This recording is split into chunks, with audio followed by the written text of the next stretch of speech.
flag hiding. All right, we're good. Okay. We're like, No, yes. no map? Did you get the buttons up? Jimmy? I still gonna go. Perfect. Go back to the other. Keep it on the same. Yeah, Great Rivers, Okay, fine, after the. applications for certificate. Good evening, everyone.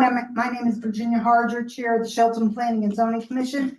Today is Wednesday, October 8th, 2025, and the regular meeting of the commission being conducted in Shelton City Hall and via Zoom is hereby called to order at 6:02 p.m. This meeting is also being carried live on YouTube. Would everyone please rise for the Pledge of Allegiance?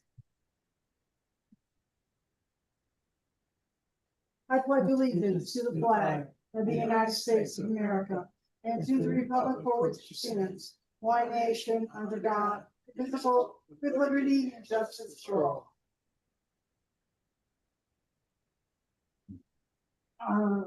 It's Castro. Commissioner McGee is having some difficulty with his laptop, so he's going to keep trying. Okay. It's got a phone, you could use that.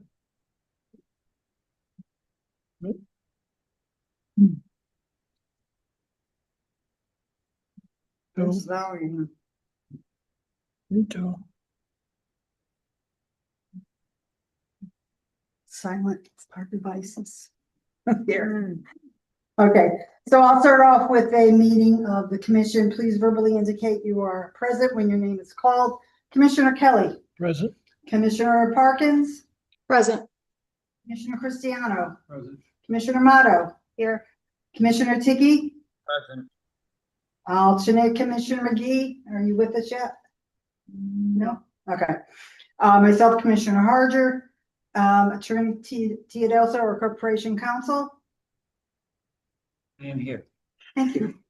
Ms. Castro, our Assistant Administrator. Present. And Mr. DeGangi, our Professional Engineer. Present. And for the record, alternate Commissioner Oppel is not able to attend this evening's meeting. And a couple points before continuing with this evening's agenda. Oh, that's right. I'm sorry. Thank you.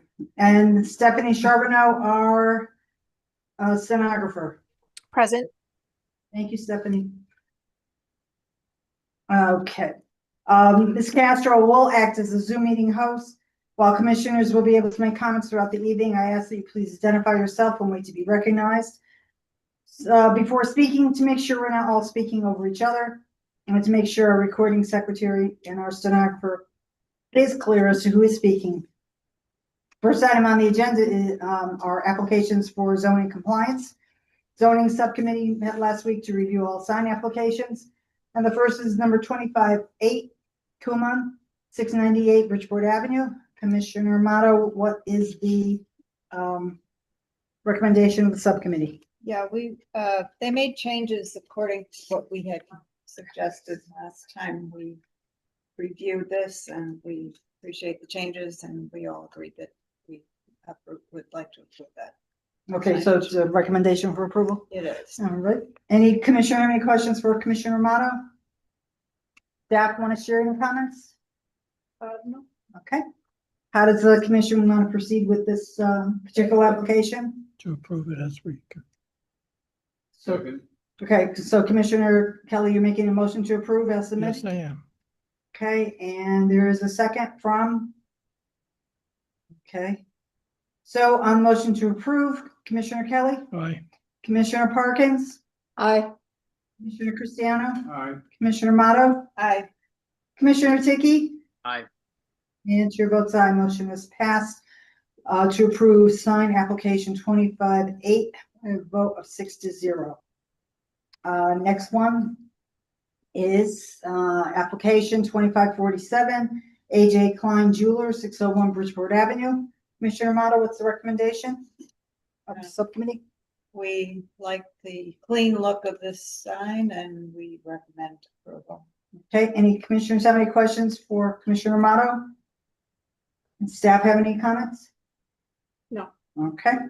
Does the commission wish to proceed with this application? Approve it as submitted. Okay, there's a motion to approve application 2547 from Commissioner Kelly. Is there a second? Good. Second from Commissioner Cristiano on the motion to approve. Commissioner Tiki, Aye. Commissioner Cristiano, Aye. Commissioner Motto, Aye. Commissioner Parkins, Aye. and Commissioner Kelly. Aye. And the chair votes aye. Motion has passed by a vote of 6-0. Our alternate Commissioner McGee was in at 6:06. Okay, it's to acknowledge for the record that Commissioner McGee joined us at 6:06 PM. Commissioner McGee, could you just acknowledge you're with us, please? Yep, I'm with you. Thank you. Thank you. So next item on the agenda is the application that is identified as BRES-25-608, Randy England, 395 Shelton Avenue for an ADU. Prior application for an ADU at this location had been approved at the August 13th, 2025 meeting of the commission. But that approval was rescinded and the application denied without prejudice at the commission's August 27th meeting. As it came to our attention, the person who appeared before us at the August 13th meeting had indicated on page 5 of the application for a building permit and on the bottom of the affidavit of ownership that she was the owner of the property, when in fact, according to the assessor's card, an LLC is the property owner.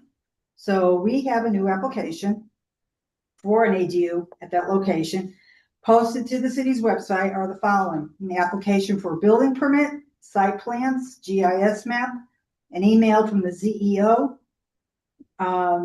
stating that the layout submitted indicates that egress to the principal structure from the ADU is through a walk-in closet to a hallway, an affidavit of ownership and occupancy, an authorization letter from the principal of the LLC, and the B100A compliance form from Oxford Valley Health.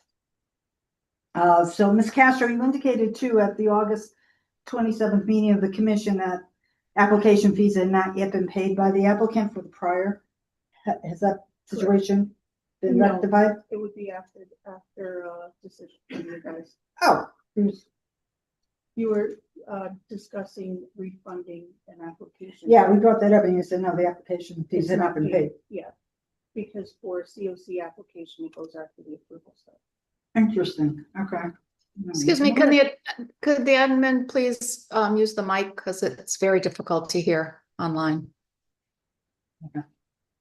Thank you. Okay, all right, so applicants present, come on up, identify yourself for the record. Can you move some of that stuff out of the way?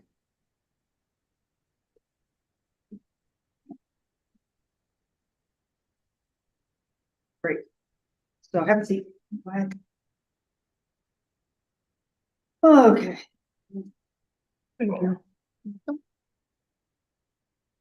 All right, go ahead. Identify yourself for the record. Use your mic. So get up close. Randy England, Okay. and this is Mark. Martinez. Okay. So in looking over the, have you made any changes? Okay. So you're aware of what the zoning enforcement officer had mentioned in his, that the egress is going through a walk-in closet, and that doesn't conform to our regulations. It's the only shared wall between the two places. Yeah, but it's a hallway. It's not like the room ends here, there's a wall, and then on the other side is the principal. It is a hallway. Yeah. And that doesn't technically, But the so house, there is a way, if you were to work with your architect, that you could get your closet in there.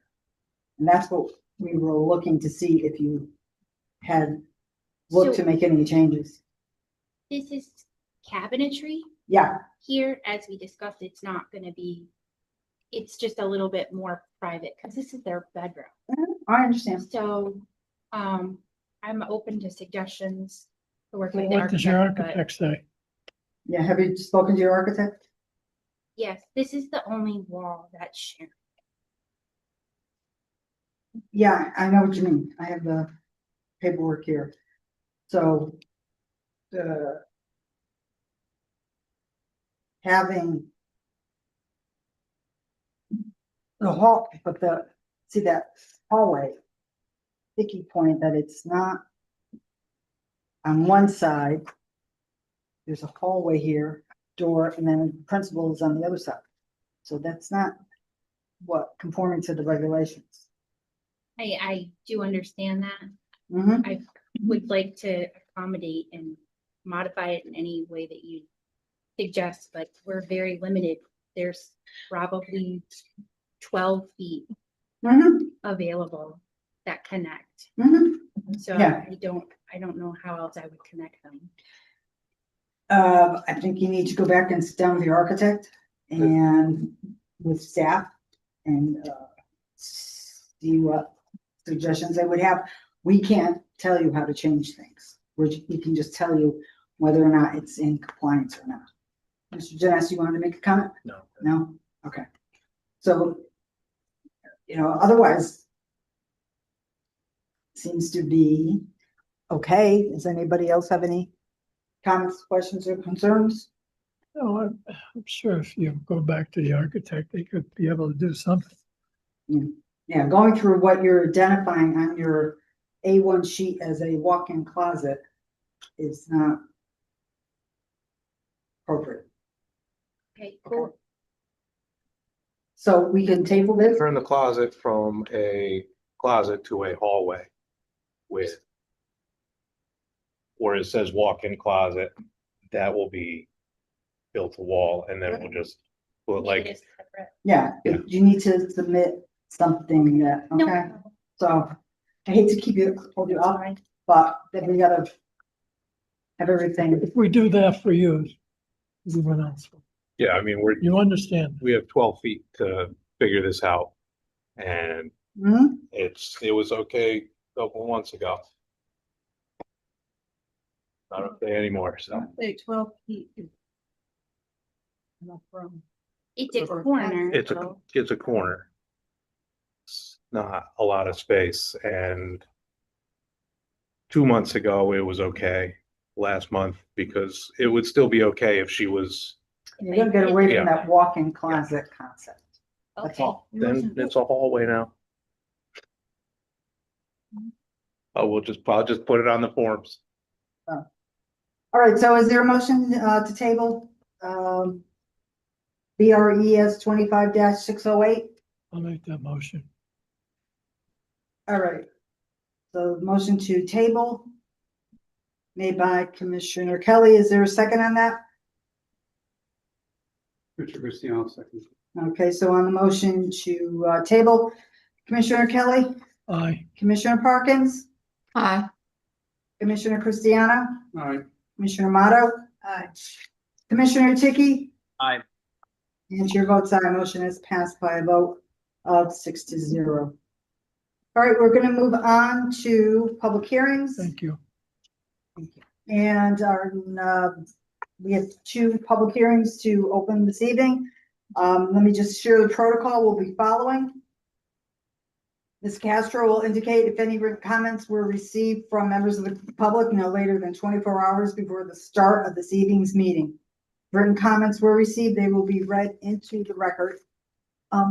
Gentlemen, could you please wait with me on this until I got to sit.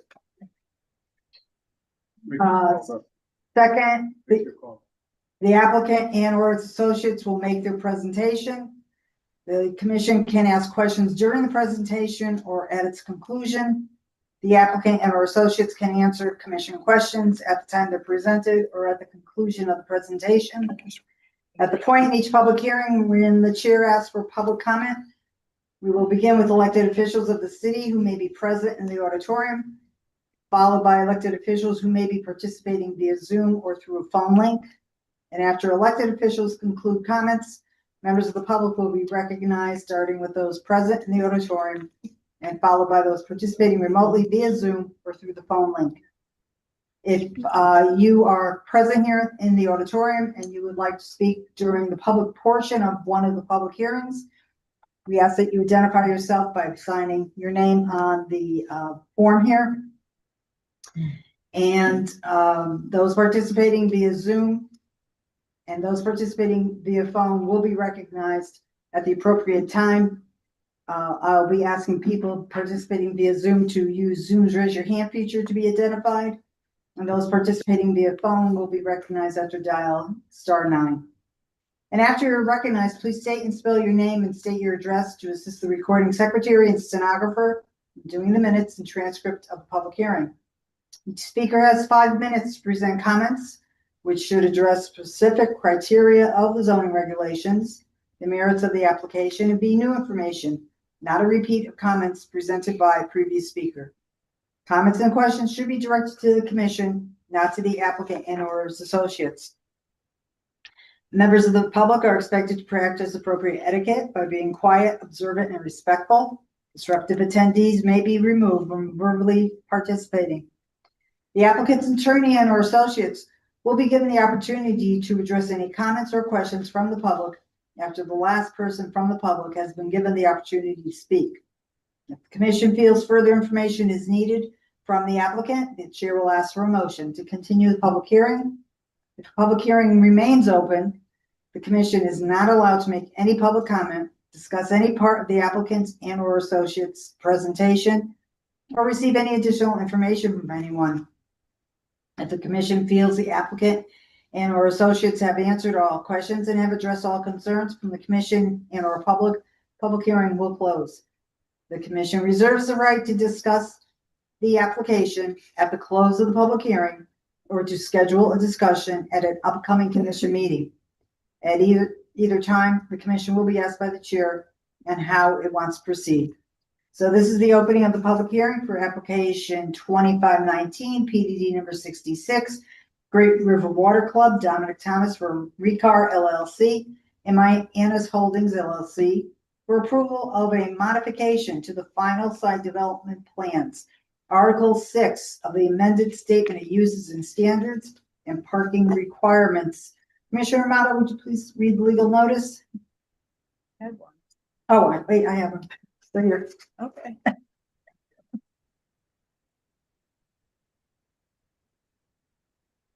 Initiation of application 25-19, Dominic Thomas for Recar LLC and Mayanis Holdings LLC at 704, 712, 722, and 726 River Road, Assessors Map 22, lots 1 and 2, and Assessors Map 32, lots 16 and 17. For a modification to final site development plans for Plan Development District number 66, including parking, recreational facilities, and building footprint, and modification to the statement of uses and standards. Plans titled Site Development Plans depicting 704, 712, 722, and 726 River Road, Shelton, Connecticut, prepared for Great River Water Club, dated September 8th, 2025, were prepared by Redness and Mead Civil Engineers. Property is generally bounded as follows: northerly by State of Connecticut, southerly by 740 River Road, easterly by the Housatonic River, westerly by Route 110, aka River Road. Got it. Okay, so this application was accepted for review on September 10th, posted on the city's website. Are the following documents: the application for minor modification of the PDD and for amendment of the statement of uses and standards, the application checklist, the statement of uses and standards, site plans, building elevations, a letter from the city fire marshal, certificates of mailing, and signed posting photos. Ms. Castro, any other reports, materials, or correspondence received within the time period for this application, but not yet posted to the city's website? No. Okay. So I know that the applicant is here. So gentlemen, would you want to come up to the table?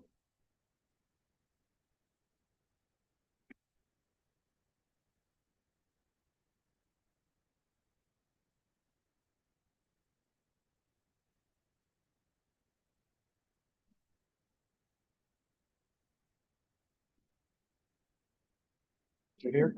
No, there you go. Back to the city.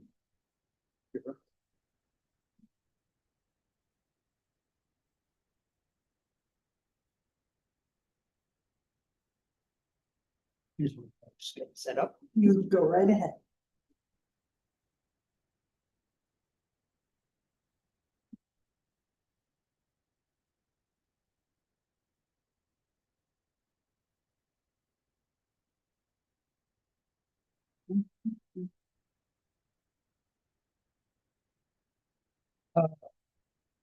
Evening, Attorney Dominic Thomas, Cohen and Thomas. Got a mic on. Good evening, Attorney Dominic Thomas, Cohen and Thomas, 350 Main Street, representing the applicant.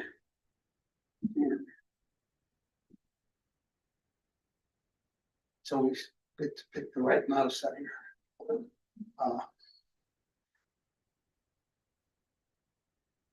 We are here tonight before you on the modification of the PDD and the Statement of Uses and Standards, and which I will go over briefly, just to replace a medical office building with a recreational facility on the portion of the PDD that is 726 River Road, known formerly as the Auto Swage site. In addition to that, we addressed that issue for the recreational for the parking standards. So that is the motivation for requiring the public hearing, because it is a change in the Statement of Uses and Standards. In addition to that, there are changes to some of the footprints of the buildings, of the location of the facilities. And we have the applicant Rick Crawl here to discuss that, along with the architect Joe Mingalo, to go over that. And there's some changes to the layouts. I would report for the record, as the chairman pointed out, that the certificate of mailing was uploaded along with the signed photos. And if I just maybe give it a time, I will. Computer to the right point.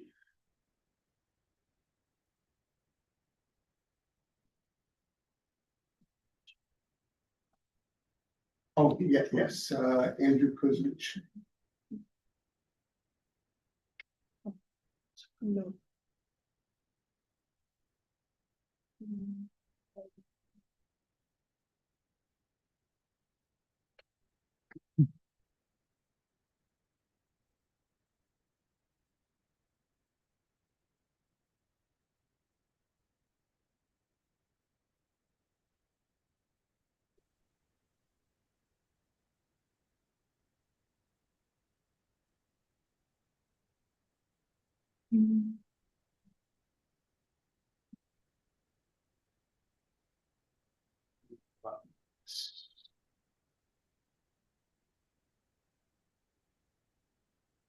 It's connected from shop, guys.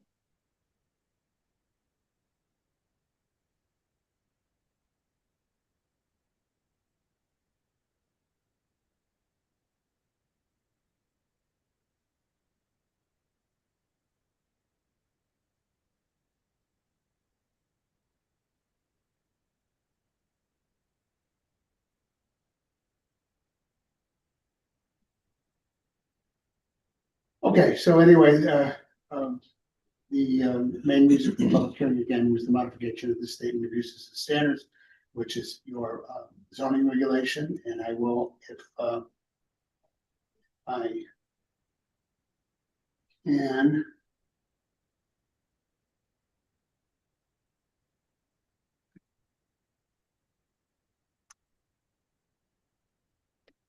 Supposed to turn my volume, right? Yeah. And your camera. And my camera.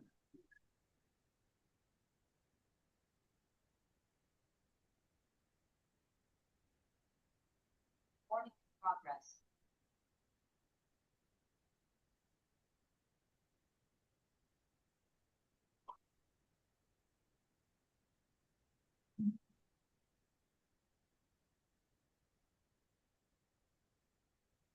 Progress. Audio, video. Technology made it faster. Not like the old days when we had the big sheets. Yeah, I know, because it was so much easier. Technology doesn't. Yeah, have to be right. available. Easels and Good. Screen share. Magic mark.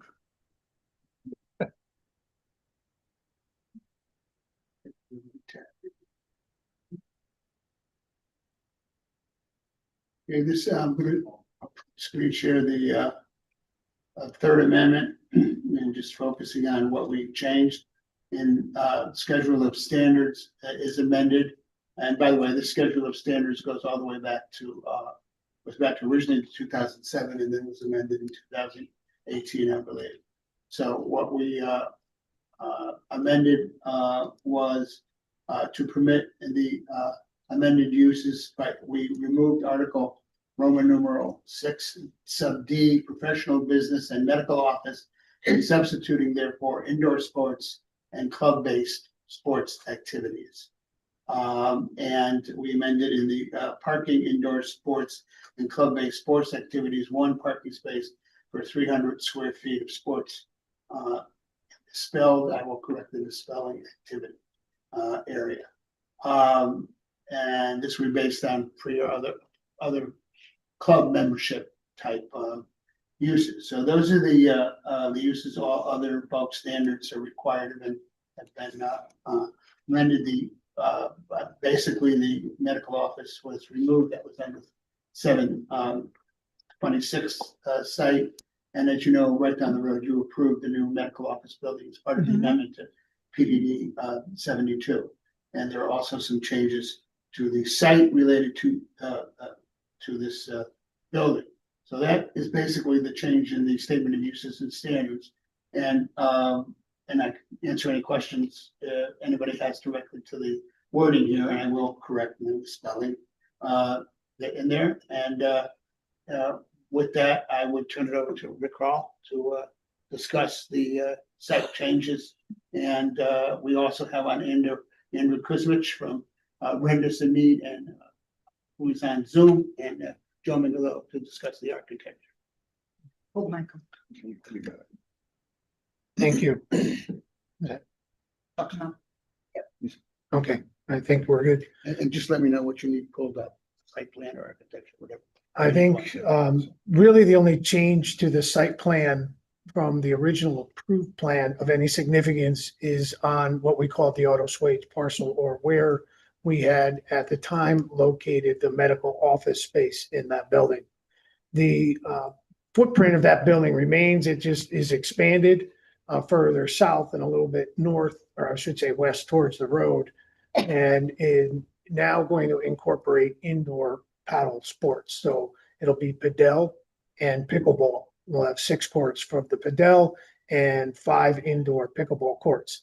The public restaurant, as it was approved, will still exist in that building and stay, and still will the marine facilities and service amenities that were in the lower level of that building for the marina side.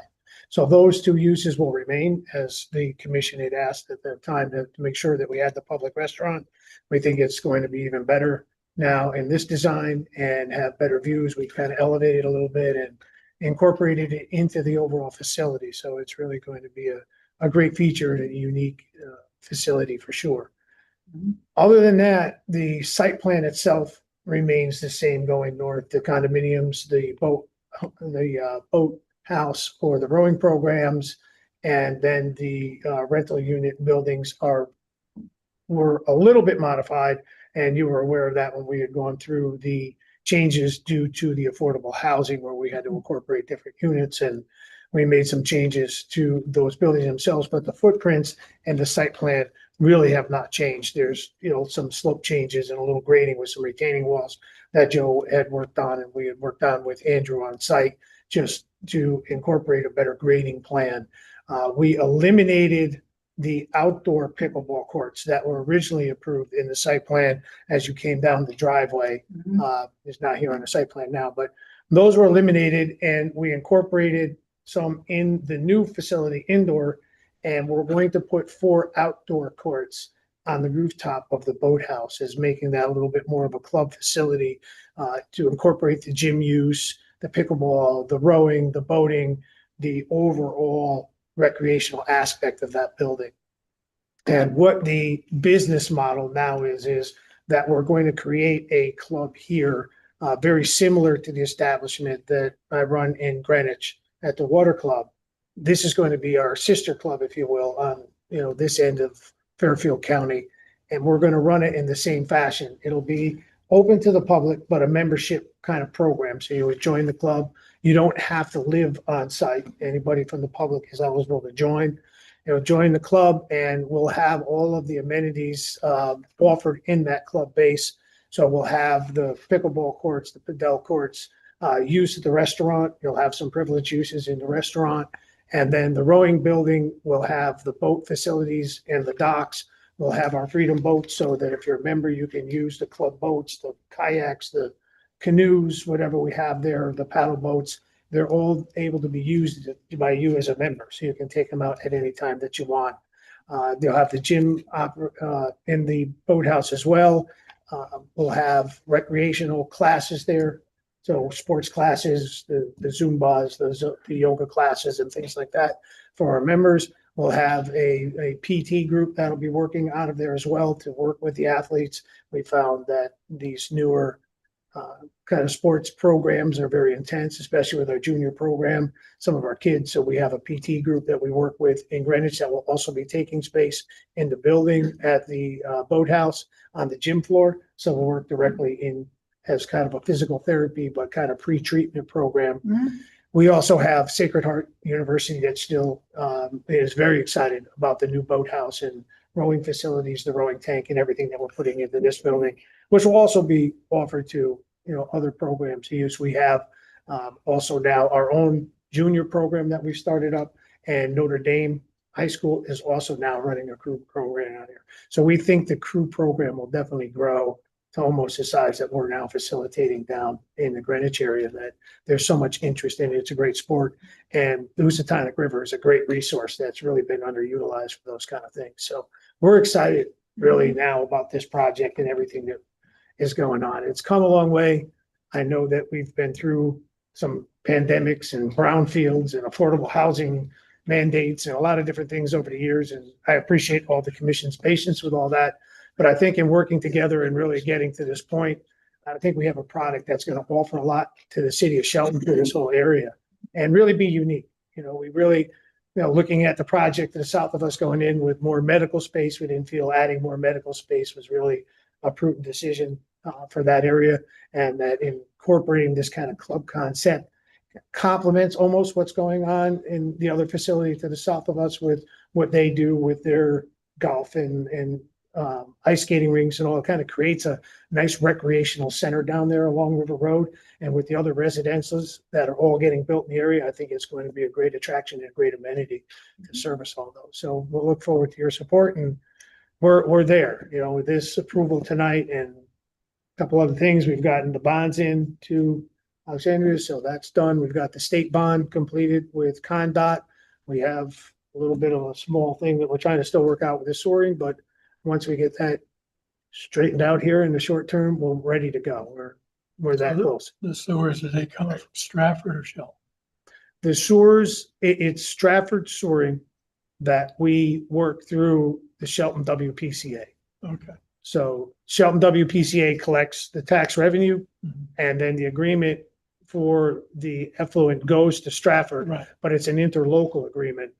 So Shelton actually pays Stratford for that program. Portion of it, yeah. But yeah, we had, you remember we were going back and forth Absolutely, between the right. two municipalities.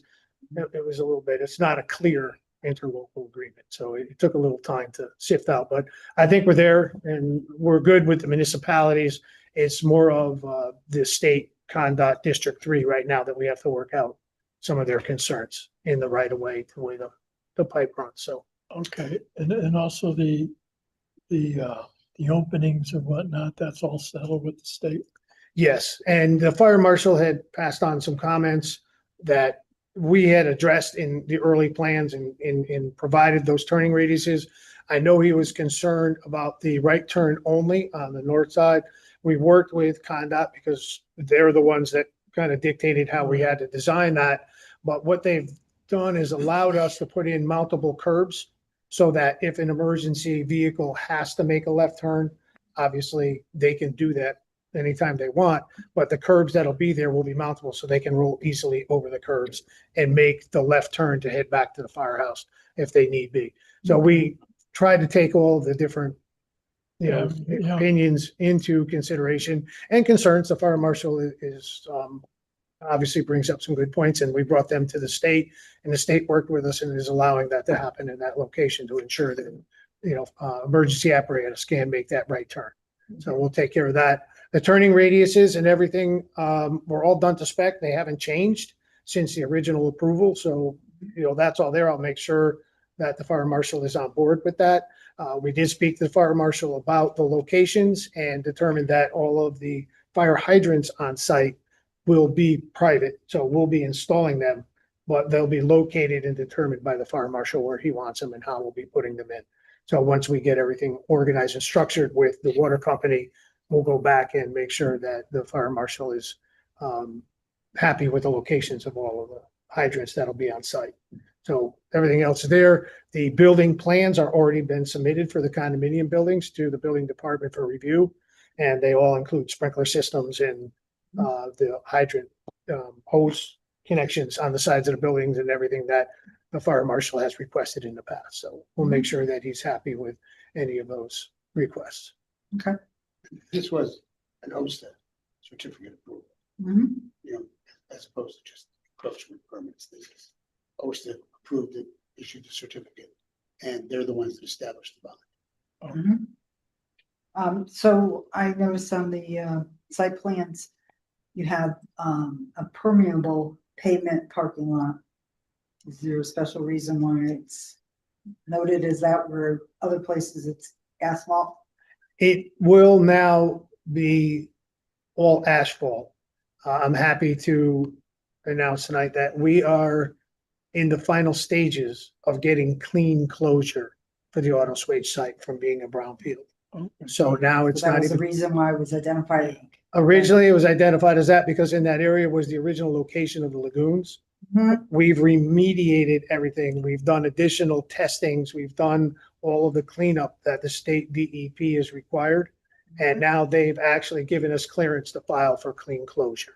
So that site will be totally clean site now, not under any brownfield or even a landfill, closed landfill program. So it'll be absolutely 100% clean. Mhm. Been a lot of effort and I know it's taken a lot of time, but we felt that was the best path to go. So now that will not have to be a semi-permeable pavement in that area. Okay.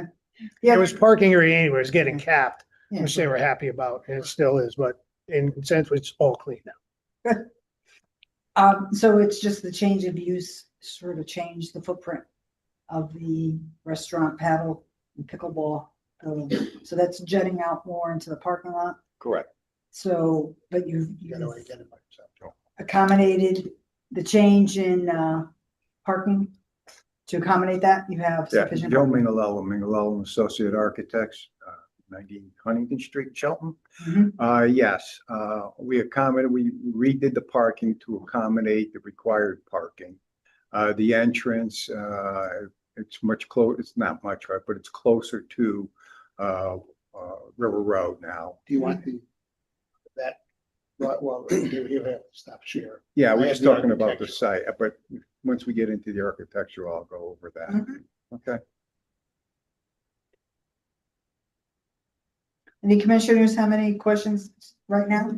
Chairwoman, I've got a question regarding sidewalks Mhm. on River Road that will cross in front of both the Auto Swage property and then further down. This is a very nice development, and I'm sure the folks that live there would love to walk down to Parker's perhaps, or, the pizzeria that's down there. And I think making a safe way of travel for those folks, as well as the condo complex that's going in down there as well, that, folks from there may want to walk up and enjoy the restaurant or join your club. So I think providing a safe walkway on the extremely busy road would be to everyone's benefit. Is that what I'm seeing on the top left corner of Yeah, SC1A? yeah, the sidewalks are out in front of the 110. Yeah. Okay, yeah. Noted And they up in the tied corner. into 740 River Road. Right. Yes. Okay. Correct. Okay, Yep. thank you. I couldn't see that. My eyes are a little watery today. Yeah, I had a hard time myself, Commissioner Morgan, so there's some interior sidewalks Oh, that's, along the Yes. Yeah. inside, but Oh, yeah, this is the one walking. that brings people up to River Road. that's correct. Right. Yep. Down. So to be clear, it's the recommendation for the state to approve sidewalks, that this commission doesn't approve the sidewalks. we can only make that suggestion as the entrances and exits to the Right. state road. But you're submitting that to the state for approval, assuming they approve it, you're gonna install those sidewalks. Yes, it has been passed by the state. So OSTA has already given us the blessing in a sense that we can put the sidewalk in the right of way. And that's the bond we had to post. That's why the bond was so expensive. And this is not the situation of the drunken law professor midterm exam. Would you use the microphone, please? It's very hard to hear you, Attorney Thomas. This is not the situation that we had over by McDonald's, which was a drunken law professor exam question the way it was set up. This now triggers the city's ordinance on maintenance of abutting sidewalks. Mhm. And so the state doesn't have to worry about maintenance. It's the abutting landowner in accordance with both the state regulations and the city Mhm. regulations, that's a responsibility. Will those sidewalks be only on state right of way, or will it be on some of your property? Will there be like a grass buffer between the roadway and the sidewalk? Yes. Andrew, do you want to just, Sure. Just again, to Okay. provide a little more safety for the folks that are using that they're not gonna get hit with those cars flying by there. Yes, so my name is Andrew Kuzmich. I'm a professional engineer with Redness and Mead and responsible for the site plans. So the sidewalk will have a grass strip between the sidewalk and the road. And the plan is to make that consistent with what the DOT asked for on the 740 River Road development. So yes, there will be 3 to 4 feet of space between the curb and the sidewalk. Great, thank you. I want to know what that other sport is. What, paddle? No, I've heard of Padel. pickleball. I don't know what this other thing is. What is it? It's a European sport that's now coming to the United States. There's a facility in Norwalk that Rick has checked out. And really, it's basically a combination of squash and tennis.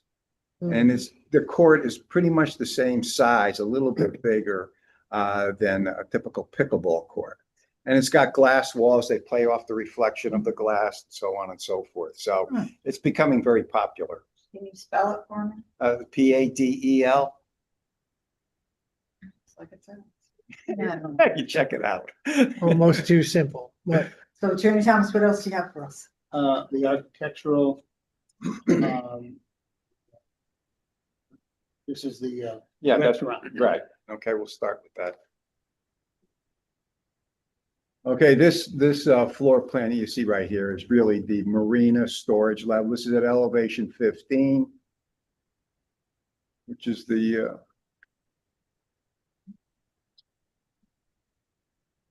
you want to pan down a little further. While you're setting that Right up, there. did you have any changes in easements that you needed to No, acquire? No. Those are all still in place, okay? No. This lower box here is marina storage, and then there's storage for the balance of the building. So for both the restaurant and the marina, for the most part. So it's only gonna go back so far, because you Yeah, have that's correct. an excavated area. Yeah, Okay. that's right. Mhm. It says storage, that's as far as it goes. Yep, Okay, okay. all right. All right, we'll start with let's start with the pickleball, which is in the restaurant, which is the one, pan up a little further, right there, that's good. You're gonna enter from the front of the building, right on River Road, right there. And you come down a little corridor, there's an office and a receptionist and stair and the elevator to get to the lower level. And then you come straight down. And so if you go into the restaurant, you're gonna experience and see people playing pickleball. Okay, so, and we've got a total of 5 courts here, okay? And then you can come on down, pan down a little further. This is the restaurant. And you see the elevations, we basically have overhead doors, glass doors that'll slide up in the summertime when the weather's nice and everybody can experience the Housatonic River right up front and have something to eat there. And then the bars to the right. Okay, so that takes care of the restaurant. It's probably an occupant load of about 150 within the restaurant. I'm going to pan down a little further, and this lower right elevation. That's the front elevation that faces River Road. Basically, it's the siding on it is all cowl wall. It's a translucent panel that will allow light into the facility. In the lower elevations, you see there are the entrance and a vendor area, so on and so forth. And the materials are going to be very similar to what's going on at the condo. So we're carrying the thin stone over to it, and vertical siding, standing seam, metal roof, same color scheme. So it'll all tie together very nicely. And then the other elevation, which is that's a cross section. As you can see, the lower part of this is the marina storage. Then the second level are the padel courts. There's 6 of them. And then the upper level, which is really grade at River Road, is when you enter in the building, and that's the pickleball and the restaurant. So I think it's going to be terrific, and everything opening up to the water. And wherever you're in this building, you had a beautiful view of the river and the golf course along the way. Mhm. Okay, so that's basically and the footprint is in terms of the square footage, the original office, medical office, marina, and restaurant were about 32,000 square feet. And we're here with the 2 levels of about close to 30. Let me see, we're at 38,000 square feet. Yeah, we're a little bit more. Okay, but it's instead of 4 stories, this one's 3 stories. It's a complete story less. So you have a glass wall here. Yep. So when you're sitting there having dinner, okay, you can watch people playing pickleball. And how And- loud is it gonna be with the? Oh, well, no, it's enclosed in that. It's not going to bounce off the, yeah, no, it's, we're not using the restaurant wall for Rebound. pickleball, right? Yeah. Instead of the pickleball, you'll lose some of the Yeah. calories. So, I mean, you'll gain some of the calories without going. Well, we're going to get treated acoustically, don't worry. That just popped into my head as soon as. Yeah, I know, I saw that, but we thought we'd like to open it up as much as possible. Yeah. Feel like you're getting exercise while you're drinking your wine. Like the real house. Right. So what's next? That's that one, and if you want to.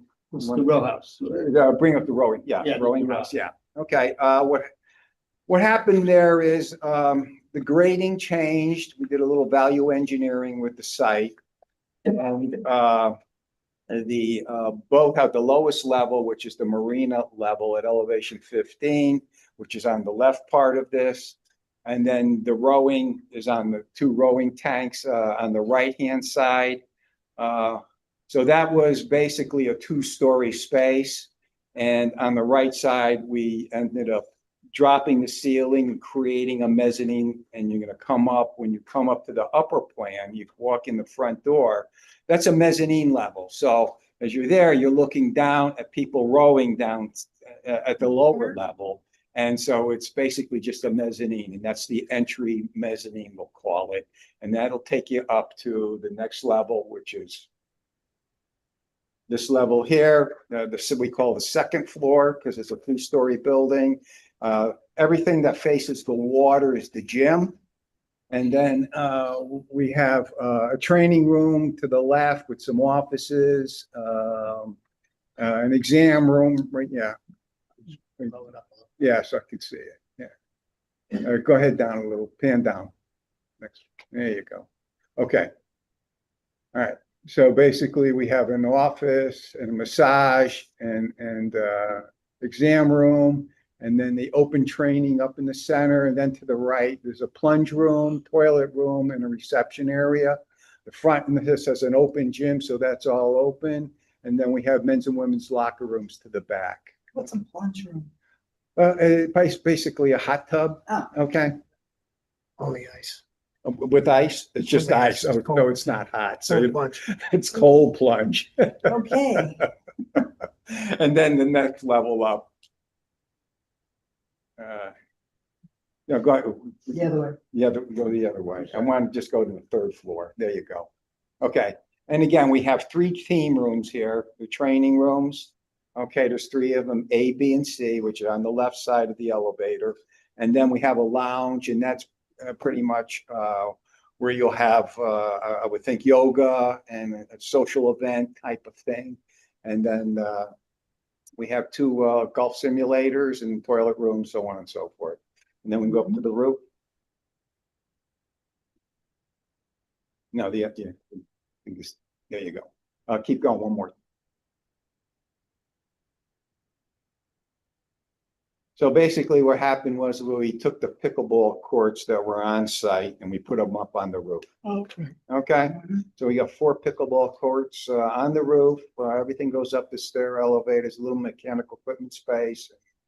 You have a nice view of the river from up there in the golf course. So that's where we put them on the roof.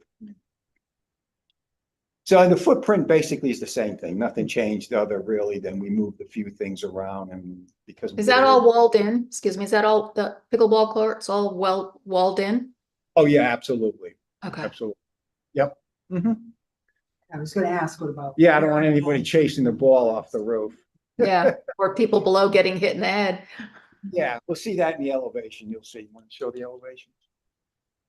Okay, go to, this is the back of the building. This is what faces the water. So it's a combination of vision panels and cowl wall. So when you're inside the space, you get lots of daylight into it. Okay.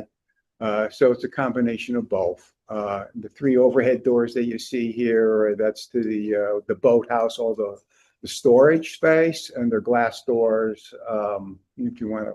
And then up on top basically is where all the pickleball courts are. This is the front of the building right there. And we're all doing the same thing as the condo, thin stone in terms of materials, shingle siding. That's pretty much it. So that, excuse me, but the wall, so that the very top floor is where the pickleball courts are? Yes. So is it a full No, wall it's or is not it a a- half wall or what?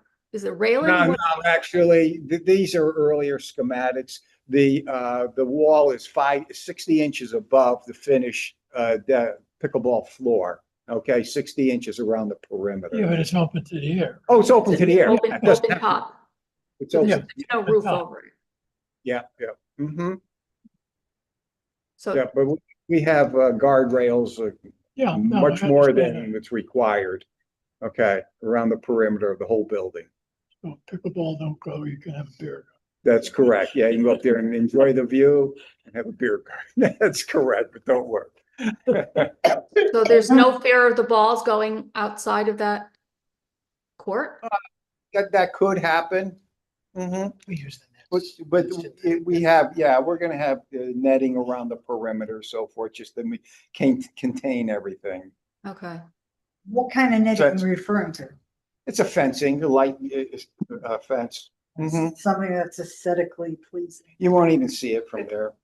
Yeah, because we brought the siding, the whole building up to that 60 inches around the whole perimeter. So when you're looking at it, you're looking at architect, you're looking at the building. Okay. You don't see what's really happening behind it. Okay, Okay. it's not the company. So that's basically the changes that happened with the rowing club building. Mhm. Want to look at the apartments? No change.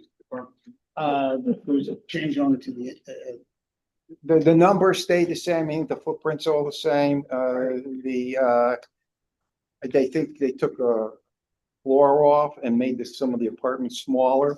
Originally, our design had everything facing the water. Now there's a corridor down the middle, so you have units facing the street and the water, so. Yeah, the footprint location. yeah, Sorry, the footprint location is the same. it's the same, that hasn't changed, and the number hasn't changed. The interior has been retrofitted. Yes, exactly.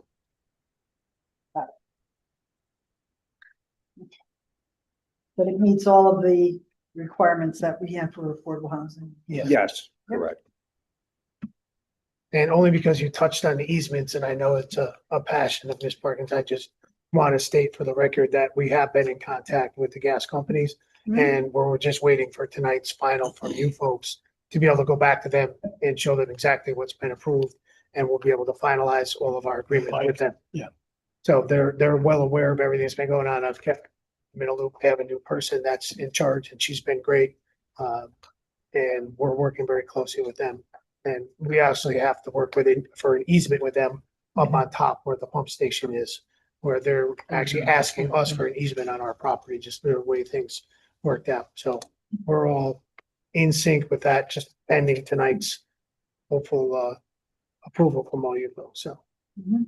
just to make sure, Ms. Barnes, I want to make sure we covered that. Thank you, Thank you. appreciate that. Okay, so nothing to go over with the other submission that you have here, the luxury apartments? It's all the same. Okay. Any questions for the applicant from any of the commissioners?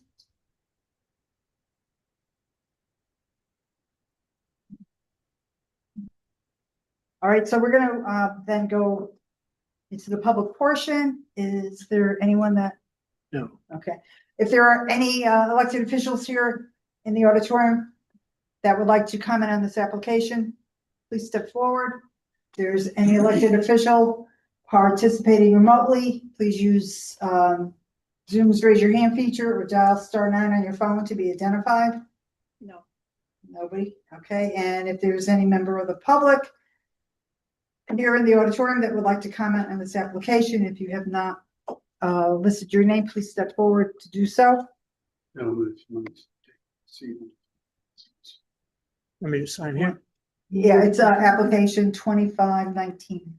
Gentlemen, you might take the seat with Yeah, Yeah, do what? I'll. Yeah. I can move down. no, no, you need a microphone. There you go, that's fine. Okay, so identify yourself for the record.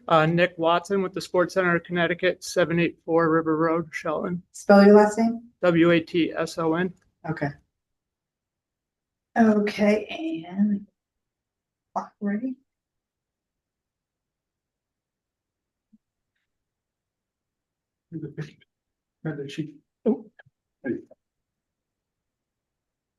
Okay, Mr. Watson, go ahead, you have the floor. All right. Use the mic. Yep, well, thank you for having me.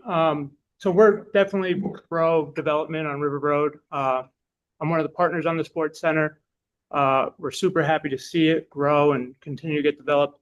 But we did start renovations on pickleball courts, a month ago. And we do see a concern with just having competing businesses with like a fixed amount of customers in that area.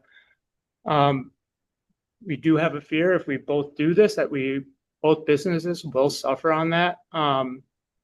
We don't want to sit there and hinder any progress here. Like if it was all padel courts, which I would definitely do if we had the room, because I think that is definitely a great sport.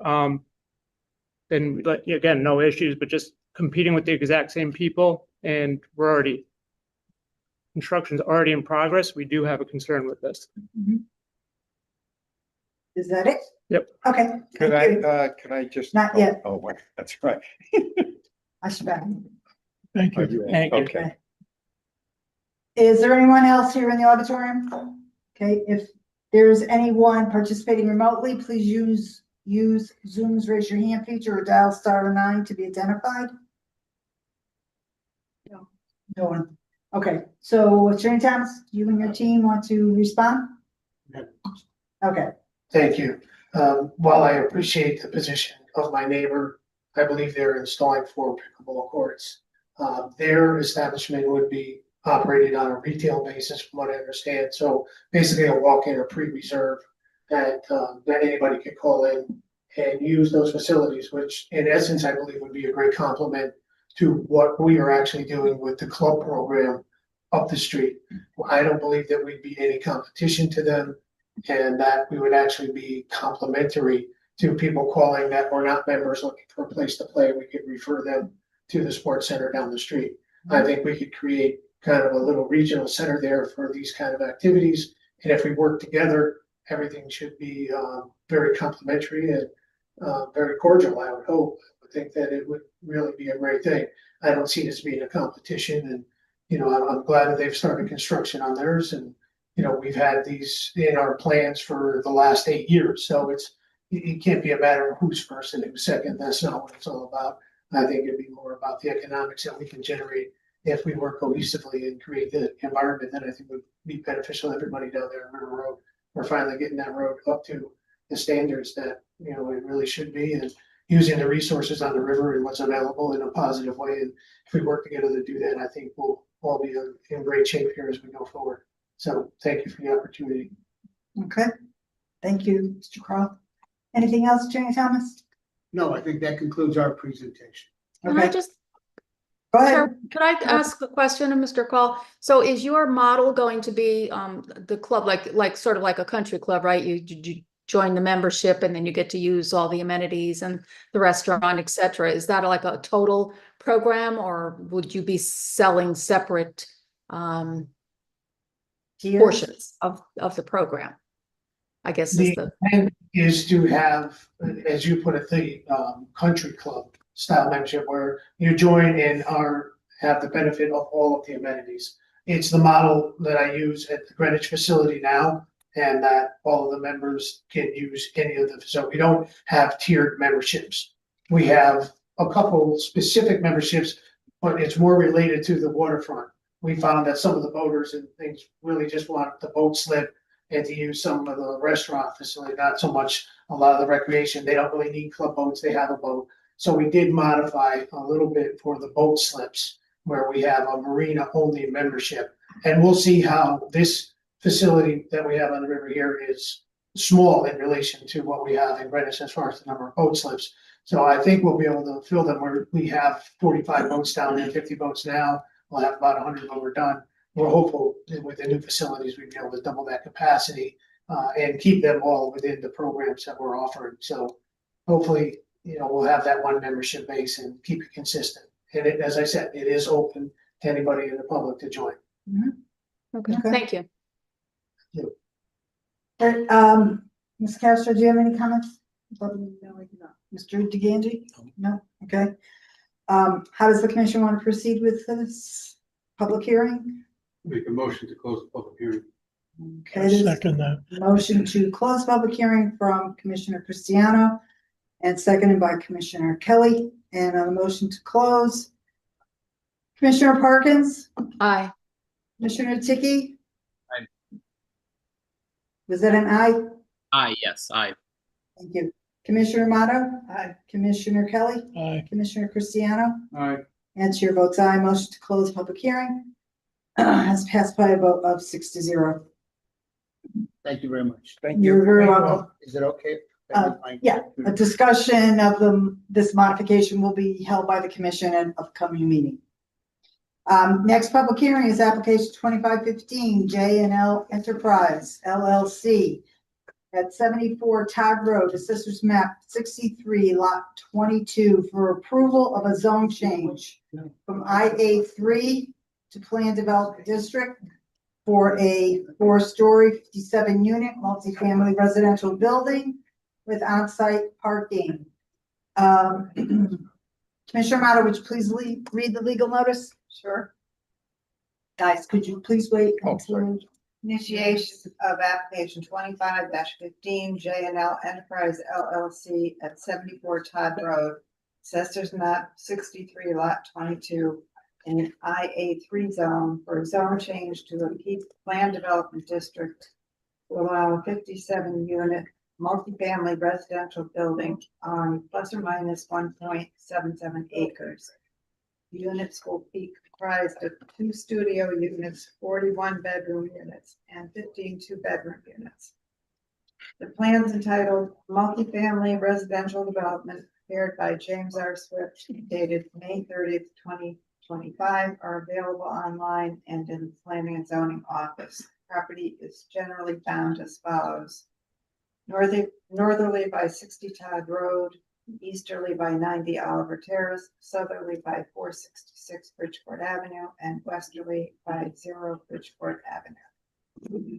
Okay, so just some comments that this application was accepted for review on August 13th, posted on the city's website are the following: petition for PDD zone change, application checklist, statement of uses and standards, site plans, a cross section of the site, building elevations, a traffic study, letters from the city engineer and fire marshal, an email from the sewer administrator, a letter of support from a member of the public, an extension letter from the applicant, a notice to abutters of the public hearing, certificates of mailing, and a sign posting photo. Ms. Castro, any other reports, materials, or correspondence received within the time period for this application but not yet posted to the city's website that we need to acknowledge? No. Thank you very much. So the applicant is here. Please come forward, have a seat. And when you're ready, identify yourself for the record. Good evening, Madam Chair. Use your microphone. Oh, I'm sorry. Good evening, Madam Chair, Commissioners. I'm Attorney Benjamin Proto in the office of 2885 Main Street, Stratford. I represent the applicant. With me this evening are Patrick Rose, and Silva, Jim Swift, who I believe is on Zoom with us, and Joe Salette. I believe, Madam Chair, I don't recall you indicating as part of the record a request for fee waiver. Yeah, I have that at the bottom. Okay. Just wanted to make sure that you had that. Yes, I do. Yes, it's dated July 7th. That's the report. Okay. We appreciate the commission's time. As the commission may recall, we were previously before the commission earlier this year with a similar application for a larger development. At that time, I believe was 87 units, a 5-story building with under building parking. After public hearing and some comments from the commission, we decided to scale back the project. So we reduced the project size by 1 floor. We've eliminated the underbuilding parking. Excuse me, my apologies. We've reduced the number of units to 57 units, and have pretty much kept the building design similar to what you had seen previously. But I think at this point, the building and the project is more in line with what the commission was discussing when we were here previously. And I think will meet some of the concerns or more that exceed the concerns the commission raised at that time. At this time, I want to turn it over to Mr. Rose to talk about the property, and Mr. Swift. We do have Mr. Swift. Yes. We have Mr. Swift. Oh, there it is. Hi, Jim. Didn't see you there. To discuss the property and the project. Yep. Good evening. My name is Jim Swift, professional engineer and landscape architect. So this site is located, of course, on Todd Road, 1.77 acres, as stated, currently in the IA3 zone. It's the former veterinary office with 2 vacant buildings, been vacant for quite some time. To the north, we have a private school. To the east, up the hill, we have a recycle facility. To the south is a parking lot for creative mailing services. So we're mostly developed at least north and south.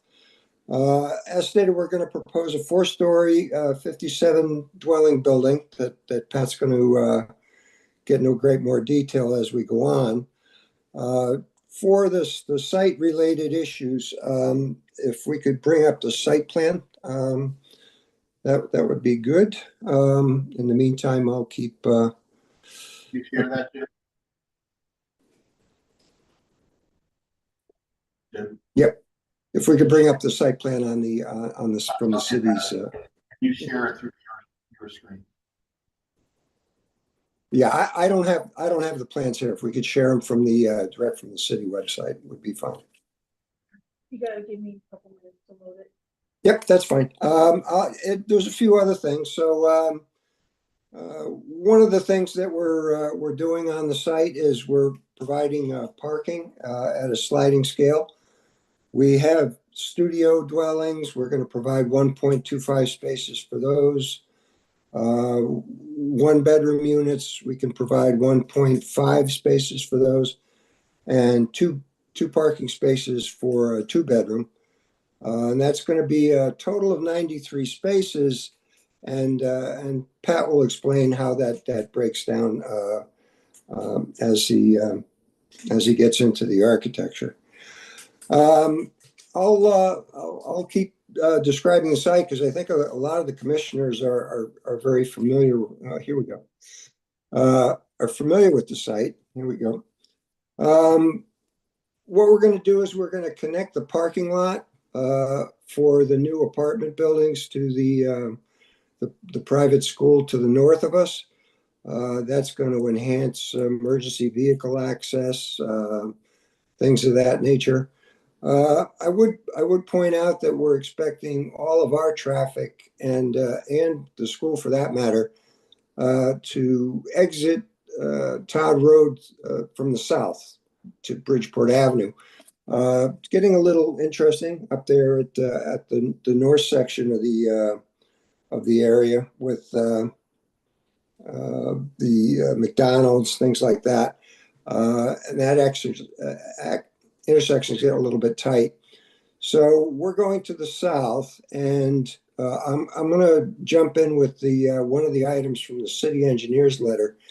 You can see from our exit driveway to the apartments south, we're widening Todd Road somewhat because Todd Road is a fairly narrow street. One of the city engineer's comments that he brought up was that he would like the commission to consider widening Todd Road from our apartment exit to the private school driveway. And we don't have any problem with that. We can accommodate that if the commission so desires. And we'll talk to the city engineer on the appropriate width. The plan also adds something of a recreation area that you can see. It's a little bit dense right across from the entry to the apartment buildings. That has some picnic tables in it. It has a fire pit in it. We also have some cornhole lanes, and basically we're still trying to get a feel for what our apartment dwellers are going to like to have out there. But we're adding in, as I say, some amenities to make the apartments more attractive. If we can go to the next site or the next sheet, I'm sorry, to the grading plan.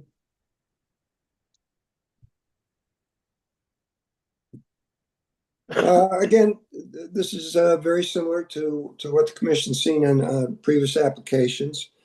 It's a fairly steep hillside extending uphill from Todd Road to the back of the site. You'll be able to see that a little more clearly when we get to the sections that are towards the end of the drawings. The site is fairly simple. It's a straightforward first floor proposed building where we do not have parking in the garage anymore. That's been deleted. So the parking lots in the building are all pretty much at one elevation. We've got some retaining wall across the front of the property and retaining wall towards the back of the property as well. For the record, we have sewer and water is available in Todd Road for all our needs. Also, we have electric in Todd Road. We don't need to bring any utilities from any remote areas. The next sheet is the soil erosion control plan. And again, as stated in previous applications, again, it's fairly straightforward, even though we're cutting into the hillside. There's no water courses or wetlands or anything like that that are in danger of severe erosion. We do have a temporary sediment pond that we're going to be using. And we just keep an eye on that front protection for the site, and we should be good. Next sheet is the landscape plan.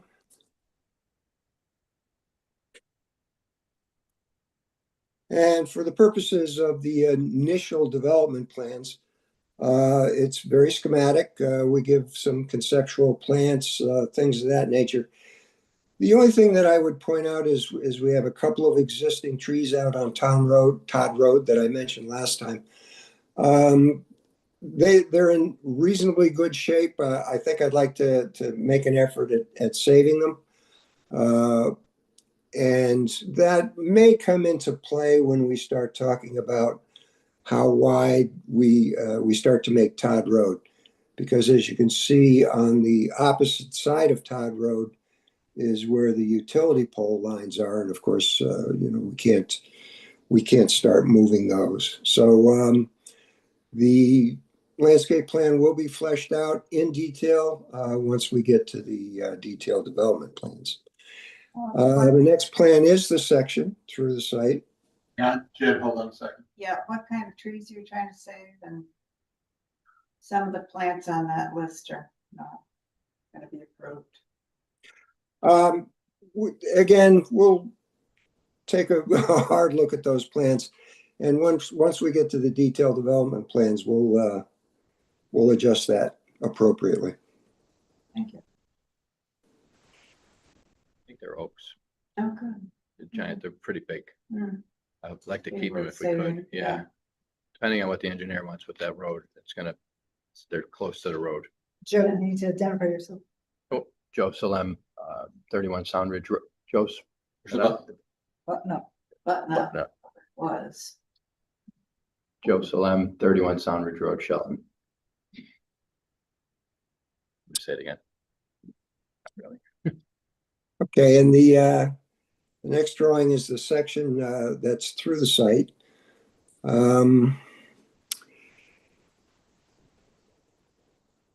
Yep, next drawing. And the section is notable for the fact that we've eliminated the garage underneath the building. And that, of course, lowers the top elevation of the building and the top habitable floors of the building. Other than that, this section is not remarkable. There is another drawing that is not part of this set that, Andre, if you could find that, it's the section through, I believe it's termed the recycle center. I think it's further down below, I believe.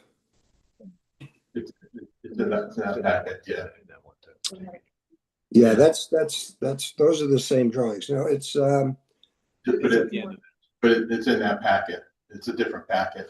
yeah, it's in a different drawing set. It stands by itself. Yep, we got it.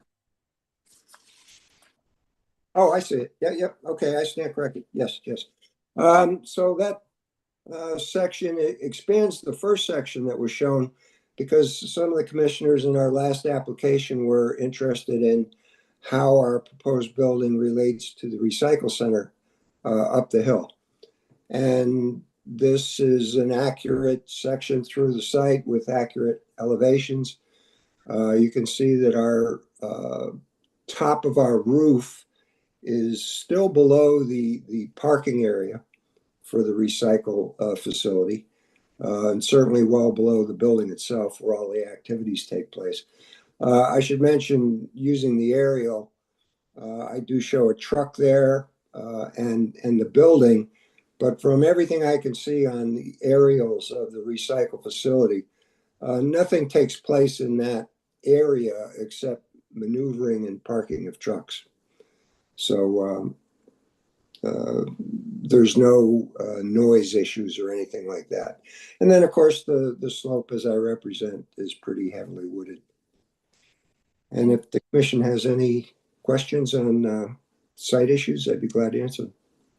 Commissioner Amato was trying to Yeah. ask a question. Yeah, do you own the land where those trees are? Are those your trees? And what's that cliff there made out of? No, How close to the building is it? Yeah, So our closest property- to the building, that's a retaining wall. But it's not. You can see that, as I said before, the site's very steep, which is the reason it really doesn't lend itself to IA, any industrial uses, because we have to make these jumps like this. That is a retaining wall.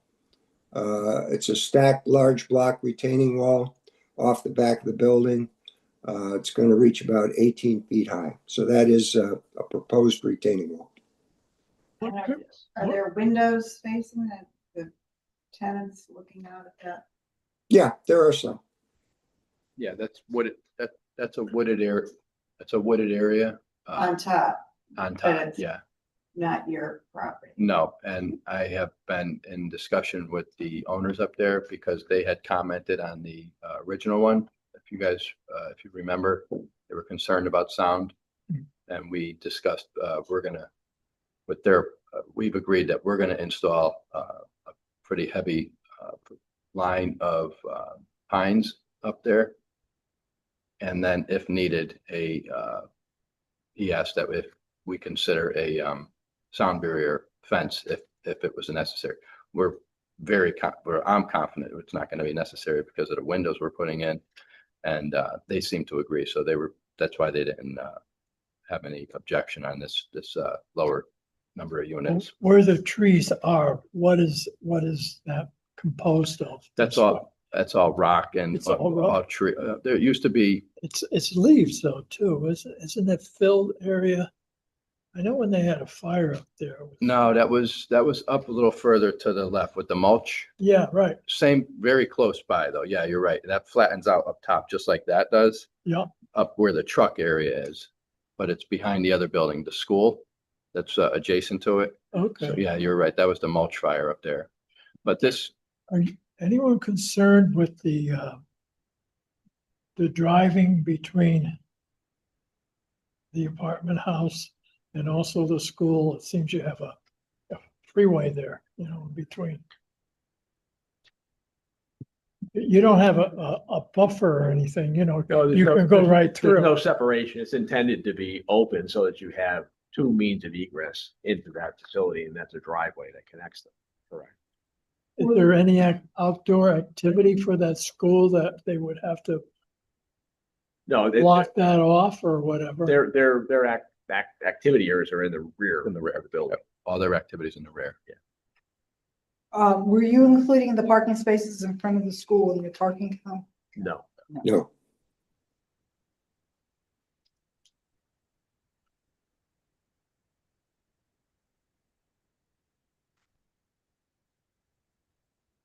Name, Chair. No, go right ahead. Okay, but I think there were any more questions for Mr. Swift. So I'm gonna turn it over to Mr. Rose.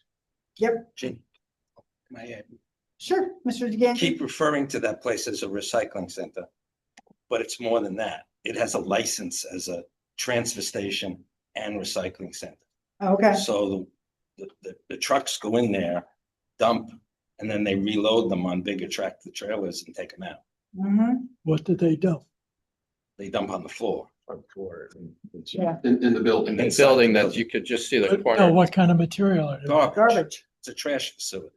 Oh, okay. It's And the construction. issue about the trucks in the backyard, those trucks are gonna start up and those are garbage trucks. And they're gonna be turning them on and They're taking them out, diesels too, yeah. probably in the early morning. Yeah, no trash comes through it. So I can hear. you don't get lost in the definition of recycling. And it's concerning. We have a highly commercial business that operates very early hours, very loud equipment. That's pre-existing, has been there for many, many years. We're asking to put a residential property in a commercial zone, which is at our discretion. And hope that there's no problems down the road. Well, actually, what you're saying too is that how dirty is the material of the property above, and where's it going to drain to? It doesn't carry. Can I Sure. make a comment? The activity for the waste is construction and demolition debris. It's not the MSW. It's not an odor. It's not the wet garbage. It's restricted to construction demolition debris. That all takes place in the further southeast section of that property, way in the back and indoor, and it's all done indoor. We just built a building in Derby and put sound deadening windows in, and it's probably 5 times closer to the highway than that is to these trucks. And you could barely hear, you can't hear hardly anything with the deadening windows. And we have an agreement with them we're gonna make sure that that's not an issue with the. Oh, I appreciate that. Just, we have heavy equipment operating, and if it's not quiet, then we're gonna have an apartment full of residents making complaints about noise levels against noise ordinance that they have every right to against a business that's been there for many years in a zone that we're asked to change to a residential. They location. they had asked us if we could include in our contracts that we be clear about it and that they don't have the option to make a complaint as part of our rental agreements. I don't think that.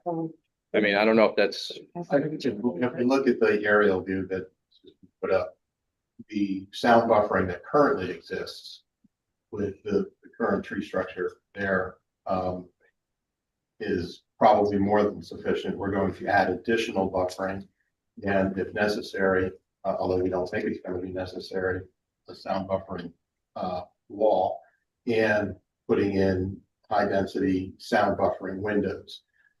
The likelihood that you're going to hear anything from that plant is probably less than slim enough under the engineering that's being done. also the previous tenants that were in there was a residential home and a vet hospital. There were never issues with the sound, and I knew them both very well.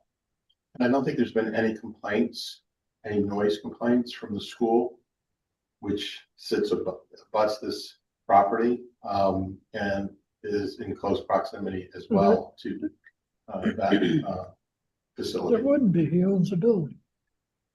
Oh, well.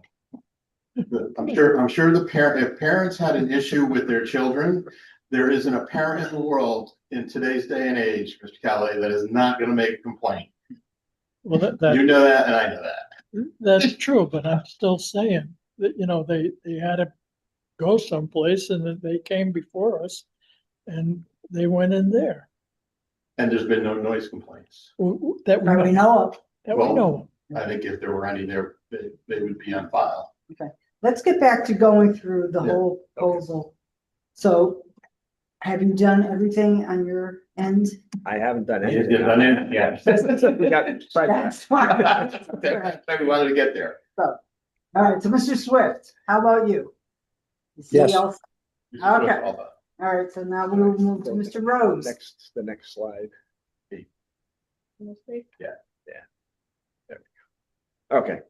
Pat Rose from Rose Diesel and Company, 35 Brentwood Avenue, Fairfield. Representing the applicant, what you see before you is the first floor of the building, which to the top of the sheet is the driveway and the parking. The bottom of the sheet is the wall, is retaining wall in this first floor that goes all across the back of the building. You have the majority of the back is common spaces back there. So you have fitness area, a lounge, a game room, a WeWork space, an office for the building. And then there are 9 apartments which wrap around the front of the building and on the one side. So we have that on the left side. That's what you see. So that's how we've got this set up. There are no parking spaces obviously down there. We pulled the whole building down onto grade from what we had previously had. Go to the other next floor. These 3 floors, the second, third, and fourth floors are exactly the same. They're made up of 16 units per floor. They have elevator in the center and stairways at either end. Typical what we've seen in the apartment design. For the building itself, there are 2 studio apartments, which are on the first floor. They straddle the entranceway. And then you have 40 1-bedroom units and 15 2-bedroom units. So that's the total of 57. Studios are 557 square feet.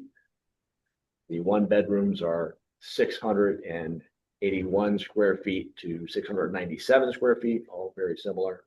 And the two bedrooms are 969 square feet. Similar sizes that we've seen, being developed.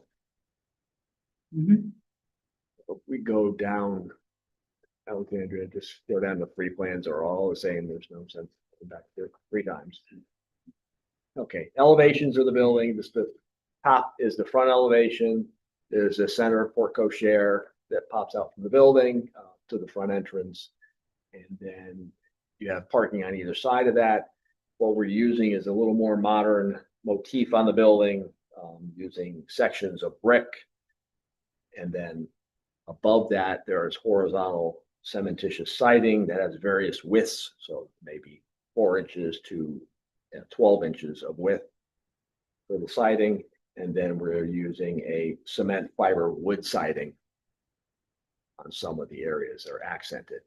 And as you see, there are different portions of that building pop out. So there are small reveals in the building where it's 4 inches, 8 inches that are popping in and out to try and give some depth to the facade.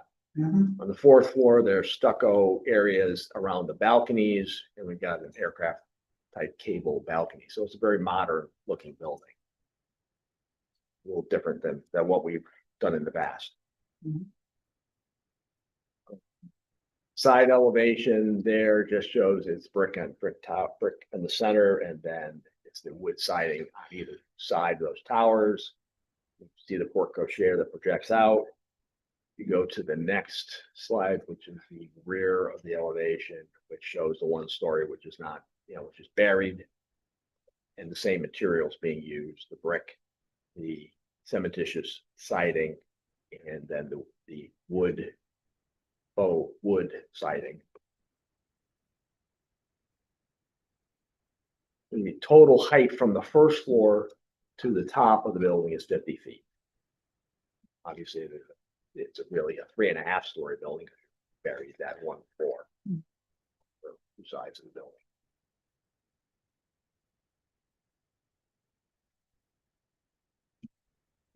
Is that it, Mr. Rose? That's it. Okay, who's next? Yeah. Okay, Mr. Silva. Nobody like that. I thought you had, okay. Can I just make one more quick comment? Sure you can. Thank you. The noise issue, I understand it, and we've had to deal with who was gonna, what could have been an alternative option, opportunity for a use here. And it's such a limited site for industrial that you can't get trucks to turn around there. So if it was an industrial property, it would be mostly like a smaller office that would have the same concerns with the sound. And On a storage facility. it's difficult to get storage on that just because of the turning ratios and trucking that you need on this. It's not good suitable for trucking because of the topography and the width. We did look at it. The economics didn't make a lot of sense with that when we did look at that, but we did. And I like that idea to begin with, but the engineering didn't really work as well as we had hoped. But I wanted to just bring attention to, just further north is the Spooner House. And that directly abuts the transfer station, not the parking lot. And that's where heavy equipment is. Payloaders are much closer. And Yeah, but there's those people, they don't stay there all day. But next to it, you have professional tire. yeah, but anyway, Can I just, well, I mean, it seems a little contradictory what you've said, because you've said you were gonna ask your tenants to sign something saying that they would not complain about the noise. that was a request by the recycling facility. It's just, that was not my Yeah, idea. yeah. I don't know if it's legal or not. And It isn't. it's not. No, it's not legal. And anyway, it just, I thought it was coming from you, but. I don't think it's gonna be necessary at all, to be honest with you. You have soundproofing, construction wise, you have soundproofing in the walls. Well, what we do use when we do exterior walls that you can use a resilient channel and quiet rock to help knock down So the that's sound. deadening the sound. Deadening and also, you know, and besides the use of sound windows, which work amazingly well. And it's been used on several projects in town. Now, there's 83 parking spaces. What is the total amount of? There's 93. I mean, 93, I'm sorry. What are the total amount through the whole area of parking spaces? Oh, for that, including the, I mean, that our site. School, The school, there's another 30. No, not including school. No, there's 93 parking spaces on our portion of it. That's it. The school has their own. They're not including the school. No, I know that. Okay. But is that the amount that you need? Yes, yes. So what happens if they have visitors, or you have handicap, or you have, your battery chargers? You can't count them, right? Well, I'm not sure what you mean. What can't you count? You can't count them as spaces other than for what they're specifically used for. Well, if somebody, it's an EV space, somebody's gonna, you're making the assumption that somebody there is gonna have an EV and they're gonna utilize that parking space. Okay, how about visitors? There's visitor parking, isn't there? Well, I think the visitor parking, it's Jim Swift, that's all included in the overall count for the apartments, Mr. Kelly. When we assign a certain number of spaces to a certain format, a certain number of bedroom apartments, that's not restrictive. That's including what we think we're going to have, including the extra for visitors. We don't assume that every single 2-bedroom dwelling is going to have 2 cars, nor do we assume that every 1-bedroom apartment is going to have 1.5 cars. So the visitor parking is built into that. It may have 2 cars, Mr. Swift. What I'm saying is that I think in our regulations that we call for so many visitor parkings. I could be wrong, but I thought I read that.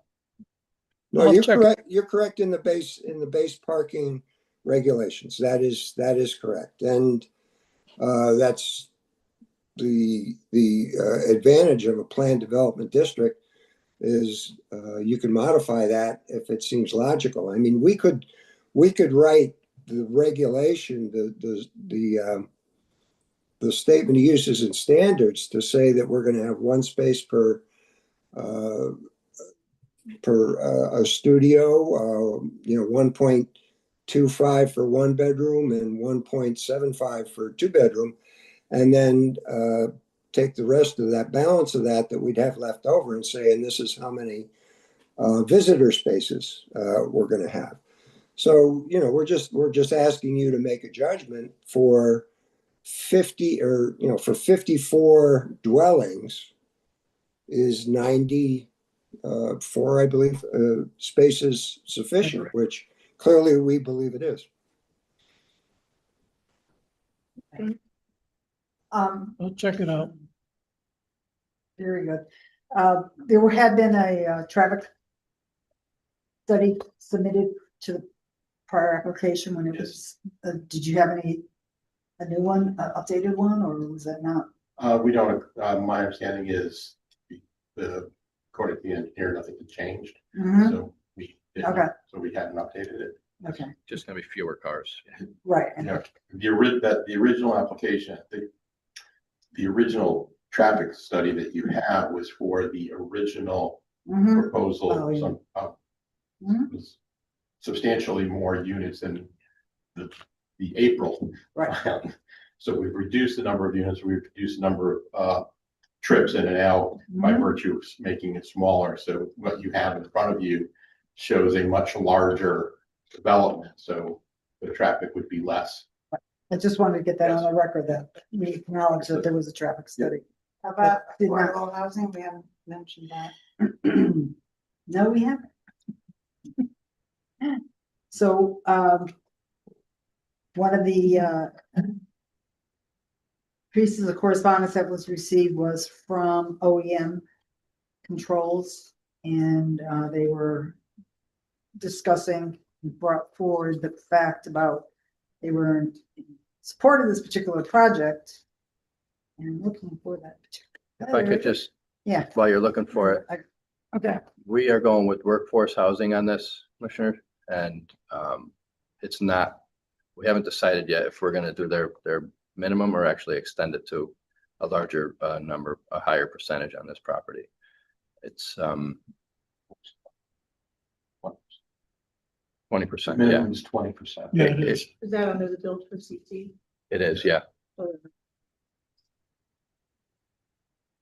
think that's correct, yeah. There's a chance that we may do 100% on this property, though. I don't. They've been working with us on another project, and there's big demand for their structured restriction requirements, and it's, as long as they offset the financing, I'm fine with it. We don't really benefit at all, to be honest with you, but it could be good for the city as far as additional affordable, because they do meet the affordable. I remember speaking with Commissioner Harkins about the original proposal that we had was for seniors that didn't really do much for the city as far as the affordable. So that was another reason why we decided to scale it back. You don't Would have a would that be at 80% AMI or 60% or somewhere in between? It would probably be a combinate. What we're doing in Derby is a 60 and 80. 60 is a real difficult number to make work economically with the banks, but Yeah, but that's what makes it affordable. no,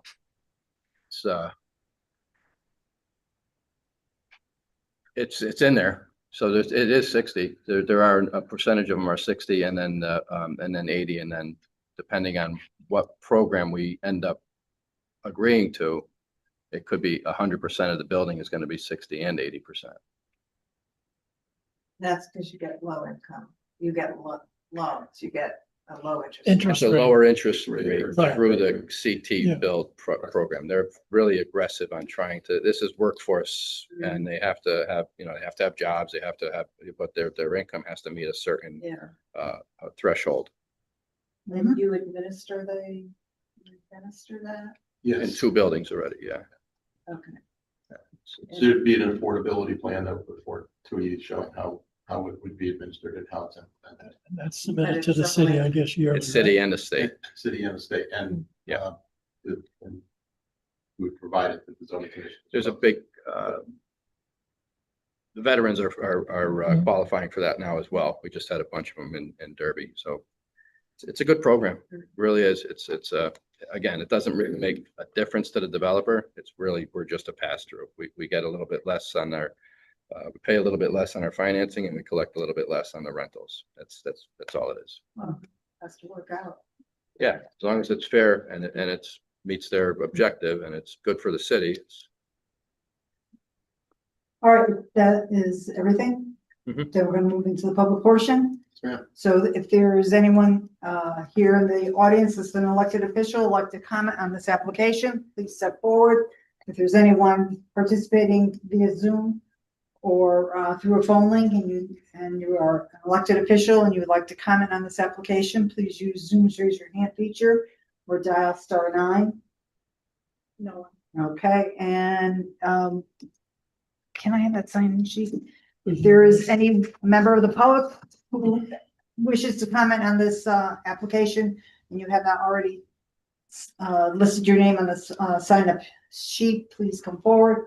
And if you are a member of the public participating remotely, please use Zoom's raise your hand feature or dial *9 if you'd like to comment on this application.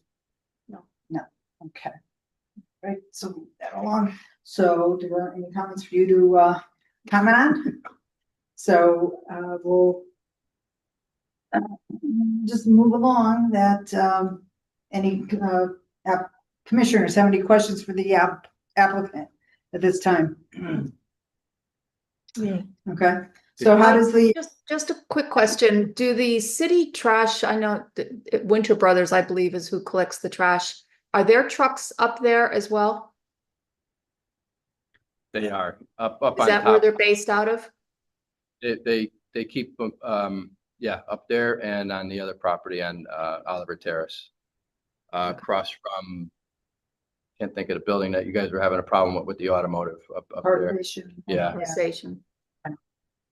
Okay. They, So, they start collecting trash at 4 o'clock in the morning. I don't believe that they're subject to noise ordinances, to be honest with you, because they are offering a municipal service. They're not really considered construction, so Mhm. I don't think it's applicable to them. Okay.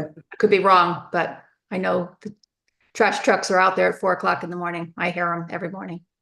Mhm. I do too. All right. Did you, I just, no, I don't know if you wanted to read that, letter into the record or if that's just fine that it's been submitted. About the, You mentioned that. Yeah. yeah, It's in the record. it's You don't need to read it, uploaded right? and everything, the requested fee waiver. It's something we'll have to discuss. Okay, so how does the commission want to move forward on this particular application and the public hearing? We have a choice of continuing or closing the public hearing. I don't know why you would continue it Neither. unless so- there's more Second. information that's being requested. No, I don't believe so. So Commissioner Cristiano made the motion to close the public hearing. And Commissioner Kelly, was that you seconding it? Yes, it was. Okay, so on the motion to close the public hearing, Commissioner Parkins, Aye. Commissioner Tiki, Aye. Commissioner Motto, aye, Commissioner Kelly, Aye. Commissioner Cristiano, All right. and chair votes aye. Motion to close public hearing has passed by a vote of 6-0. And the commission will be discussing this particular application on an upcoming meeting, unless there's any reason for the commission wanting to do making some action tonight. I don't think so. I think we're gonna want to hear more about the affordable housing decision, you know, and that's. Well, once we close the public If you hearing, want to leave it open, Can't. I could get more Yourself. information you could do it through staff. Okay, unless you want to leave it open. well, we already voted. Oh, sorry. Yeah, that's fine. Yeah, close it then. Yeah, if you want to do it, reconsider the motion. Go through staff. we'll go through staff. Okay, Thank you. all right. Thank you. Good night. I know, Okay. guys. All right, we're moving on to new business. And this is application 2520 Chris Russo for 22 to 24 Constitution Boulevard LLC for approval of a zone map change from R1 to CB2 for a parcel located within the restricted business district overlay zone. Is there a motion to accept for review and for a public hearing to be set? I'll make that motion. Okay, Set Commissioner. a public hearing. All right, Commissioner Cristiano's made that motion to accept for review, public hearing to be set. Is there a second? I'll second it. Commissioner Kelly has seconded. So on the motion to accept, I'll do a roll call vote. Commissioner Tiki? Aye. Commissioner Cristiano? All right. Commissioner Motto? Aye. Commissioner Parkins? Aye. Commissioner Kelly? Aye. And chair votes aye. Motion is passed by a vote of 6-0. Next is application 2521 Skylar Wells for Huntington Village LLC at Steeple View Lane and Ripton Road for approval of a minor modification to final site development plans to increase the roadway entrance radius from 10 feet to 25 feet to accommodate access for emergency, fire, and trash vehicles. Is there a motion to accept for review? I'll make that motion to accept. Okay, there's a motion from Commissioner Kelly to accept for review, and it's seconded by Commissioner Cristiano. On the motion, Commissioner Motto? Aye. Commissioner Tiki? Aye. Commissioner Parkins? Aye. Commissioner Cristiano? All right. Commissioner Kelly? Aye. And chair votes aye. Is the applicant present? Come on up, Mr. Wells, have a seat, identify yourself for the record, grab a microphone. Yep. And present your case. Do you guys need maps of, see it, or you have it? I have. I can share it. It's on there. All right, I just make up. Skylar Wells, 30 Ripton Road. Mhm. We want to, just, the PDD radius that's there right now for Steeple View Lane is 10-foot radius. It's not adequate because we can't get, the trash vehicles into the site. The fire truck, we already had the fire truck come up the roadway once for a false alarm, and you know, they can't make the swing off of Ripton Road into Steeple View Lane. So it's not going to affect anything. It's in the city right away, and the city engineer's already been out there and looked at it, and we're just going to go from 10 feet to 25 feet. How did this all Yes. start, though, that Yeah. on the original site plans, it was only 10 feet and it really should have been 25? It was just, I guess, overlooked, and you know, it was just, and then once we got going on the road, we did the binder coat right before Christmas last year, so that and now that we've been selling houses, it's just, you know, we can't even get you know, like deliveries of wood or anything into the site. So that's when we I you know, talked, Jim Swift drew it up for us to 25 feet. Originally, we wanted to go to 30, but Remus was more happy with the 25 feet. So we agreed to that. And we laid it out in the front. And 25 feet will be suffice for any emergency vehicles and any, you know, trash or recycle. What was it drawn up initially for? 10 feet. It was. 10 The feet. width of Steeple View? No, just the radius. Entrance. Just the, yeah. Just the entrance. Yeah, just the radius. All right. And when you pull out on the Ripton Road, you know, Your line of sight. we have plenty of, our sight line is really good, but when you look, when you actually pull out and you want to turn and stay in your own lane, your back tire, even in, like, I have a small Go four-door over the pickup curb. truck, your back tires roll right over the curb. And in front of the curb's the sidewalk, so. What is the rest of the road? 10 feet? 15? What's the rest of the road going into the cul-de-sac? Oh, the road width? Yeah, The road is 26 feet. and then you narrowed it down to, No, just the end of the road. The radius is an additional 10 feet on the right and the left going out onto Ripton Road. Can you, all right, zoom in on There it that? is there, yeah. Alex, Mr. Castro's pulling in the. okay, You see those flares at the yeah. edge of the The flare, yeah, that's depicting the 25-foot radius. The other Okay. one basically comes out straight, so it's, you know, that's the sidewalk right there in front of the UI pole that borders Ripton Road going north and south. So we just want to make the radius 25 feet, and then we have to do the handicapped, you know, slopes on the existing walkways. Would Does it you be have, restriping it so that it has a two-turn lane going out? No. No, No, okay. no, You know, it's a private road, so, you know, we just want to just make it, you know, for, you know, any larger vehicles or emergency vehicles to get up there without doing a 3-point turn, and we have to stop traffic on Ripton Road, and it's really been, you know, something that was unforeseen, you know, it must have gotten overlooked in the beginning, and, you know, I apologize for that. Jim's really good, and we, you know, met with the staff and came up with 25 feet, so. it has nothing to do with any lot line revisions or anything Nothing. like that? Nothing, no, it has nothing, Location of a house? no, Okay, all right, it's not in any boundary lines or anything. all right. Mr. DeGan, do you have any comments? No, it's actually all in the right of way. Okay. Ms. Castro, anything? Work? Okay.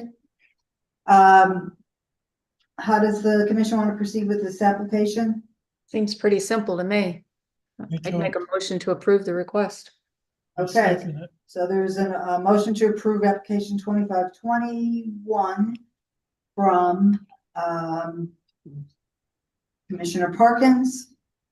And there's a second from Me. Commissioner Kelly. So on the motion to approve application 2521, do a roll call. Commissioner Motto? Aye. Commissioner Kelly? Right. Commissioner Tiki? Aye. Commissioner Parkins? Aye. Commissioner Cristiano? Aye. And the chair votes aye. Motion is passed by a vote of 6-0. Thank you. You're all set. Okay. Good Thanks. luck. Next under, we're going on to old business.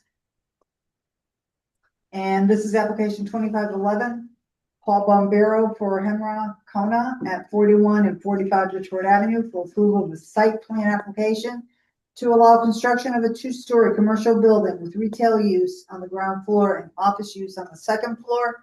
This application was accepted for review on June 11th, 2025, and a public hearing opened and was continued on August 13th. So I have a question for staff. Did this particular application receive WPCA approval? They have not officially received WPCA approval, but the comment during the WPCA meeting was that they just wanted confirmation from the applicant that they were agreeing to piping size and angles. At this time, the applicant has been in communication with the engineers for sewer. It has not gone back into their agenda, but it was I want to say the word approval, but it was leaning towards that way as long as they had the confirmation from the applicant, which they received on October 1st. They haven't had a meeting yet this month. Okay. Expected to go on next week. Okay. All right, let me just note for the record, on the city's website, we do have the application for site plan approval, statement of uses and standards, an updated use statement, site plans, comments from the city engineer, fire marshal, and sewer administrator, a letter from an abutter, a photo of the property, and certificates of mailing. Does the commission feel comfortable going ahead with this, or should we consider tabling this until after the WPCA meeting? I think we're comfortable moving forward based on comments from staff, communication with WPCA. How did the rest of the commission feel? I didn't hear what he said. I said, I'm comfortable moving forward based on the comments from our staff in communication with the WPCA staff. Thank you. The representations that staff made, okay. That's fine. Okay.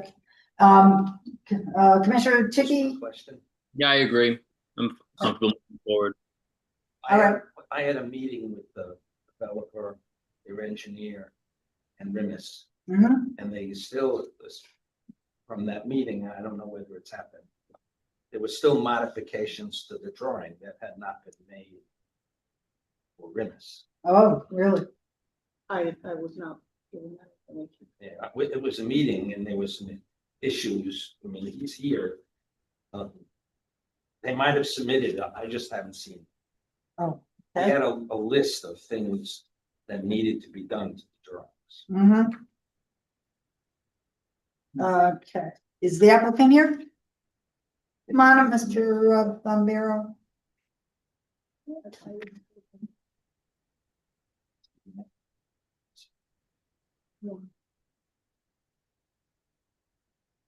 There is a letter on file dated June 4th, 2025. Mr. Ganji, is that? That's the letter. Okay, this is it.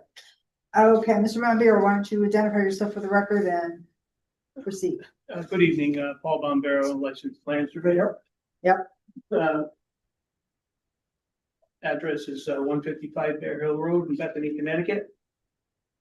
The application before you, as you stated, is for a retail building with offices. There was some additions to the site. I don't know if you'll be able to pull them up. Did you upload them to the Google site. Drive? Yeah. So we did address some of the concerns you had. We have grading to do, but we have a plan that shows the position of the drainage. So you submitted them to Rimis?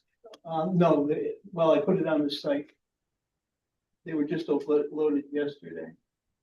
And then I addressed the comments that the fire marshal had. There's new layout, which can fill that up. And just so everyone's clear, this is a continuation of the public hearing that opened on August 13th. We did have questions back then.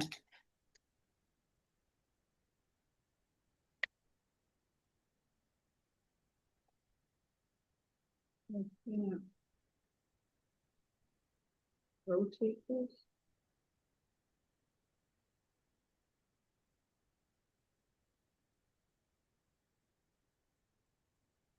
one you're talking about? I can't remember. Yeah, that's the Yeah. existing conditions map that shows the drainage that I was asked to locate on the other side of the road. So that drainage comes from the south, it leads down across where the access would be, and then goes into the brook. The 24-inch RCP that heads to the brook that's on the other side of it. So I would have to say I wasn't made privy to that discussion that was had. I was unaware that engineering had outstanding concerns. And without comments from the city engineer, I would request that the commission table, but I would have to also ask for you to submit an extension Yeah, we can. by tomorrow. Okay, and not a problem. Yeah, we did address some of the other issues you had. There's a plan that shows the trees on the site that were located, and the test hole that was done in the back that showed some depth that's on that. So why don't you list all the things that you were asked to verify? Date, Yeah, so and we then- addressed most of the stuff on that the engineer asked. There's some details that we have to add to the map. We adjusted the layout a little bit, so the planting plan will be adjusted. We will address the fact that the plants that were proposed weren't ideal for the situation, so we're gonna have a mix of plants that will be. So some of these things were uploaded today. I don't even think we should be discussing. Yeah, Mr. Von Buren, We can table it. what I'm trying to get across is that there was a letter from the city engineer. Yep. There was, and that's June 4th. There's one dated June 3rd from the fire marshal. He had some comments in bold. Yep. And, so that's the kind of thing that we need you to go back and say, this is what the concern was, this is how This we're is what's addressing been it. done, Okay. right. Yeah. Okay, so. Yeah, I and did then we reach loop out to back- the fire marshal, so I wasn't able to get a hold. Okay, so then please work with staff to make sure that Okay. we have all that, so we're not. Please give me an extension. Sir, can Yeah. Okay. I just have one question? Yes. There was a letter from a budding neighbor questioning the lot lines. Has there been a survey clearly identifying the lot lines? Yeah. Well, there is an A2 survey done. The boundaries weren't staked. So if that needs to be done, we can do that. Well, it's gonna have to be done at some point, because there's Yeah. a question about, I'm sure you read the Yeah, letter, it okay. was uploaded. It's in the No, minutes. I don't think I did read. The letter uploaded from the neighbor questioning about which trees are gonna be removed. Okay, so Right, so we're gonna need some clarification that there's a clear decision about where the boundary line is before the trees are removed at the top of the property. yeah, so the trees are located on the A2, so, and you'll be able to see. Well, if Mr. Von Buren, hold all that, but Okay, this yeah. is what Okay, Commissioner Cristiano is referring to. There is an email that came in dated August 12th to Ms. Castro from the president, and that's got the information that the Yeah. Commissioner Cristiano is trying to confirm. okay. Okay? Yes, thank you. Was very the much. A2 submitted? Was the A2 survey submitted with the documentation? The trees, it's. Evidently, it hasn't no. Downloaded, it No. was downloaded today, actually. I didn't have them. Yeah. You see anything on there? So, Because usually the A2 survey, at least if it's not staked, there'll at least be pins out there and it should show where those trees are. So if it was done. all right, well, it sounds like the applicant We has haven't some work to do. This worked. Yeah. Yeah. All right, is there a motion to table application 2511? I'll make that motion. Contingent on the applicant providing a letter by tomorrow, because we are. Yes. and then- Mhm. Got Okay. a deadline. All right, so there's a motion to table application 2511, contingent with a letter to for an extension letter. And we did have similar situation that if with this, I think this application, if the letter wasn't in, then it was going to be denied without prejudice. So who's making that motion? Commissioner Kelly, and is there a second on that?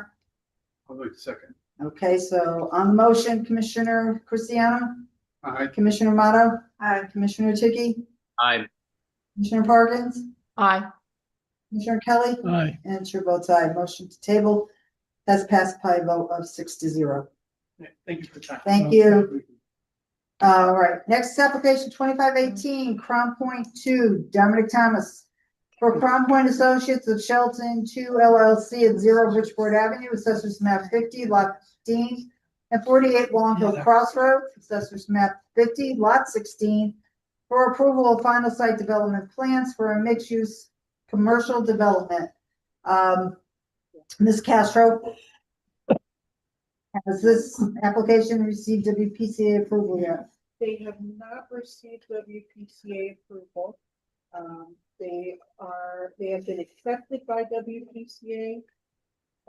But my understanding is that they have a standing payment due for the engineer review from WPCA. Outside of that, they did receive approval from the city today to have access onto that site. I believe that letter was uploaded today, this afternoon. Okay, this is for access, but that's the separate. A separate issue would be the Ownership. Who's ownership of the right of way, and I'm gonna ask Attorney Teodoso, are you aware of something going on through the process, or? Because this is only a access. Sure. I haven't read it, I just saw it, so. I can give you some background on the letter. I'm just gonna ask that we take like a 5-minute recess. Okay, give Attorney Teodoso a chance. Are we recessing? Yes, recess at 8:07. And let Attorney Teodoso gather his thoughts. Oh, yeah. Okay.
we're back on.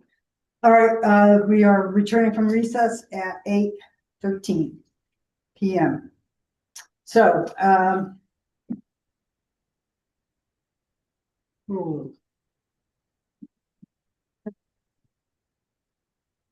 right, so I had asked about WPCA approval, and we have an access agreement now, which I'll read. It's addressed to the Planning and Zoning Commission and the Inland Wetlands Commission. It is dated October 8th, and it's regarding permission for land use approvals. Please be advised that the City of Shelton gives permission to Crown Point Associates of Shelton 2 LLC to file land use applications that include property of the City of Shelton recently purchased from the state of Connecticut, which property abuts Bridgeport Avenue, Conduit Route 714, along the entire boundary of Assessors Map 50, Parcel 15, which parcel is owned by Crown Point Associates of Shelton 2 LLC. Said parcel is approved as Planned Development District number 111. City consents to the proposed 3 bridge crossings into the property, subject to required land use approvals. So, Attorney Tedosco? Sufficient for the. Great, thank you very much. Okay. Yeah. All right. Okay, so we can move forward. Is Attorney Thomas, what do you want to tell us? Well, Attorney Thomas Cohen, Thomas, the Main Street representative, the applicant. There are other papers attached. I just wanted to clarify why it's dated today. The request directly to the mayor with the site plan was made on August 14th, as I was instructed via email, with a copy of the site plan. And in addition to that, I forwarded a draft permission letter that is used routinely in these situations. My understanding, for whatever reason, either the mayor didn't get the email, didn't read it, or didn't do it. Nobody responded that there was any negative, that there was a request to do it. Okay, so you pursued this, you So got I was this. called today, the mayor said, do it, and I did it, and he signed it. Okay. And that's it. My understanding is, with respect to your other issue, that in accordance with the Shelton ordinance that exists on the sale of city property, that the Board of Aldermen is that they have a provision in their ordinance that allows the Board of Aldermen to determine, based on the status of the property, that it needs to be sold to the abutter. They've made that determination. They just have to, again, it's seriously, they have to go through the process on that. So early in December, and I have Bill Jacobachi, the construction supervisor, who was then here with me. I have Manny Silver early in September, I believe, or in August possibly. Bill, Manny, and Dominic met, and Dominic had a report which is uploaded to the website, and there are responses to that report. And the site plan that you were given tonight, the site plan, the revised site plan per meeting with the your staff, it was uploaded, and I did present and bring over a 11 by 17 of the site plan that was changed pursuant to that meeting.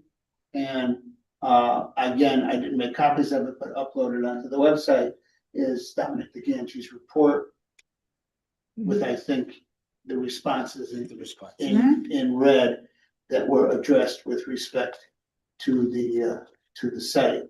We were also asked. Let me just interrupt you for a second, Attorney Thomas. What Attorney Thomas is referring to, if you have not already looked at it, there was a letter dated August 27th from Mr. DeGangi. He had 9 detailed points that he wanted to have addressed. And so detailed that number 4 has subsections A through H.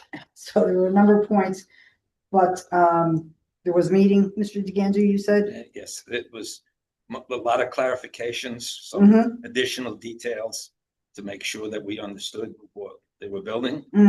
And it was acceptable to me, and I told them they can upload. Okay, all right. All right, go ahead, Attorney Thomas now. So that was addressed. In addition to that, coming before this week, we were also asked to upload the version of the stream restoration, even though that's within the jurisdiction of the wetlands, which has approved the stream restoration corridor. And rather than have them come here, I was asked by staff to have Jim McManus do a summary of the review, which he did do, and which we uploaded today. Are you referring to this? I'm referring to that with a little pretty green stuff on. And that has basically been approved after all of the issues. The client went back to wetlands, in between times, after, shall we say, post trees. They went back to wetlands, and there was a review by Mr. Kenny. Mr. Kenny's staff has been or supervised the cleanup that took place, and that's been taken care of. I know We have no loose ends. I know we have an issue with respect to WPCA, and I know that my position is 180 degrees opposite, I guess, of the commission's, which is that the language in the plan development district refers to the fact of being able to show that the sewer is in front of your property, which is what we did. The ability to connect is the part of the application. You have the ability to connect. The ability or the requirements of that connection, meaning any changes in infrastructure, is something that an applicant takes upon themselves if there are those issues. If final site development plans are going to be held up by the time limit of the WPCA, which meets once a month and which has reviews, and which now, in project of this size, has decided to, and other projects, have decided to ask for flow studies. That's what they call Flow study, yeah. flow studies. This is Mr. Bill Jacobachi. They've asked for flow studies. Now, I haven't been involved in that. Mr. Jacobachi has. There's been going back and forth with Fuss and O'Neill as to the specifics. Back and forth. These are not inexpensive things. Of course, developers have to pay that, but they're also time consuming. It could take weeks to be done. So you're creating if the position is going to be taken, that the language about the commission being aware of being knowledgeable that there's sewer available. There is sewer available to a property when there was sewer in the street. Hopefully that was learned by the WPCA when they went to court a year ago. Okay. Let's not bring in other things. Let's Okay, just well, talk about that's this. what it was. If a sewer line has to be extended, it's very common for a commission to ask. Because that is where the WPCA has discretion. They could very well ask an applicant, well, we want you to go back to WPCA and get the permission to extend a line in some fashion. So we've been before them, the application is made. I'm not sure about the fee issue. Honestly, I was told that something was paid $10,000 or something like that. In the past, WPCA would have you paid directly to the engineer. Now it has to go to WPCA. So I can't comment on that right now. My client said that something he thought was paid online, because a lot of it's through OpenGov. So that is pending. And separate from the sewer relocation communications, they have requested, and I'll ask Mr. Jacobachi if he can comment a little bit on this flow request and what the issues have come up. Okay, but before Mr. Jacobachi does, Mr. DeGangi, is there any concerns that you have? I'm a little familiar with what they're doing. Mm-hmm. So there are concerns that where they want to connect may not have the capabilities because it's a line that goes to a pump station. So they're going in the opposite direction that the other sewer is going. They're coming back towards Long Hill Cross. connecting into a sewer that's right there, which flows down the street into the side street and into a pump station that pumps back. But is that the applicant's idea or is that something? That's what they're proposing. Okay, The WPCA has concerns that that line doesn't have the capacity to handle their additional flow. So if they don't do it that way, is there So another? there are other options. solution? The issue here is not the capacity of the treatment plant, it's the capacity of the connection lines. Okay, it might be well that after the study, you connect and it's all said and done. Yeah.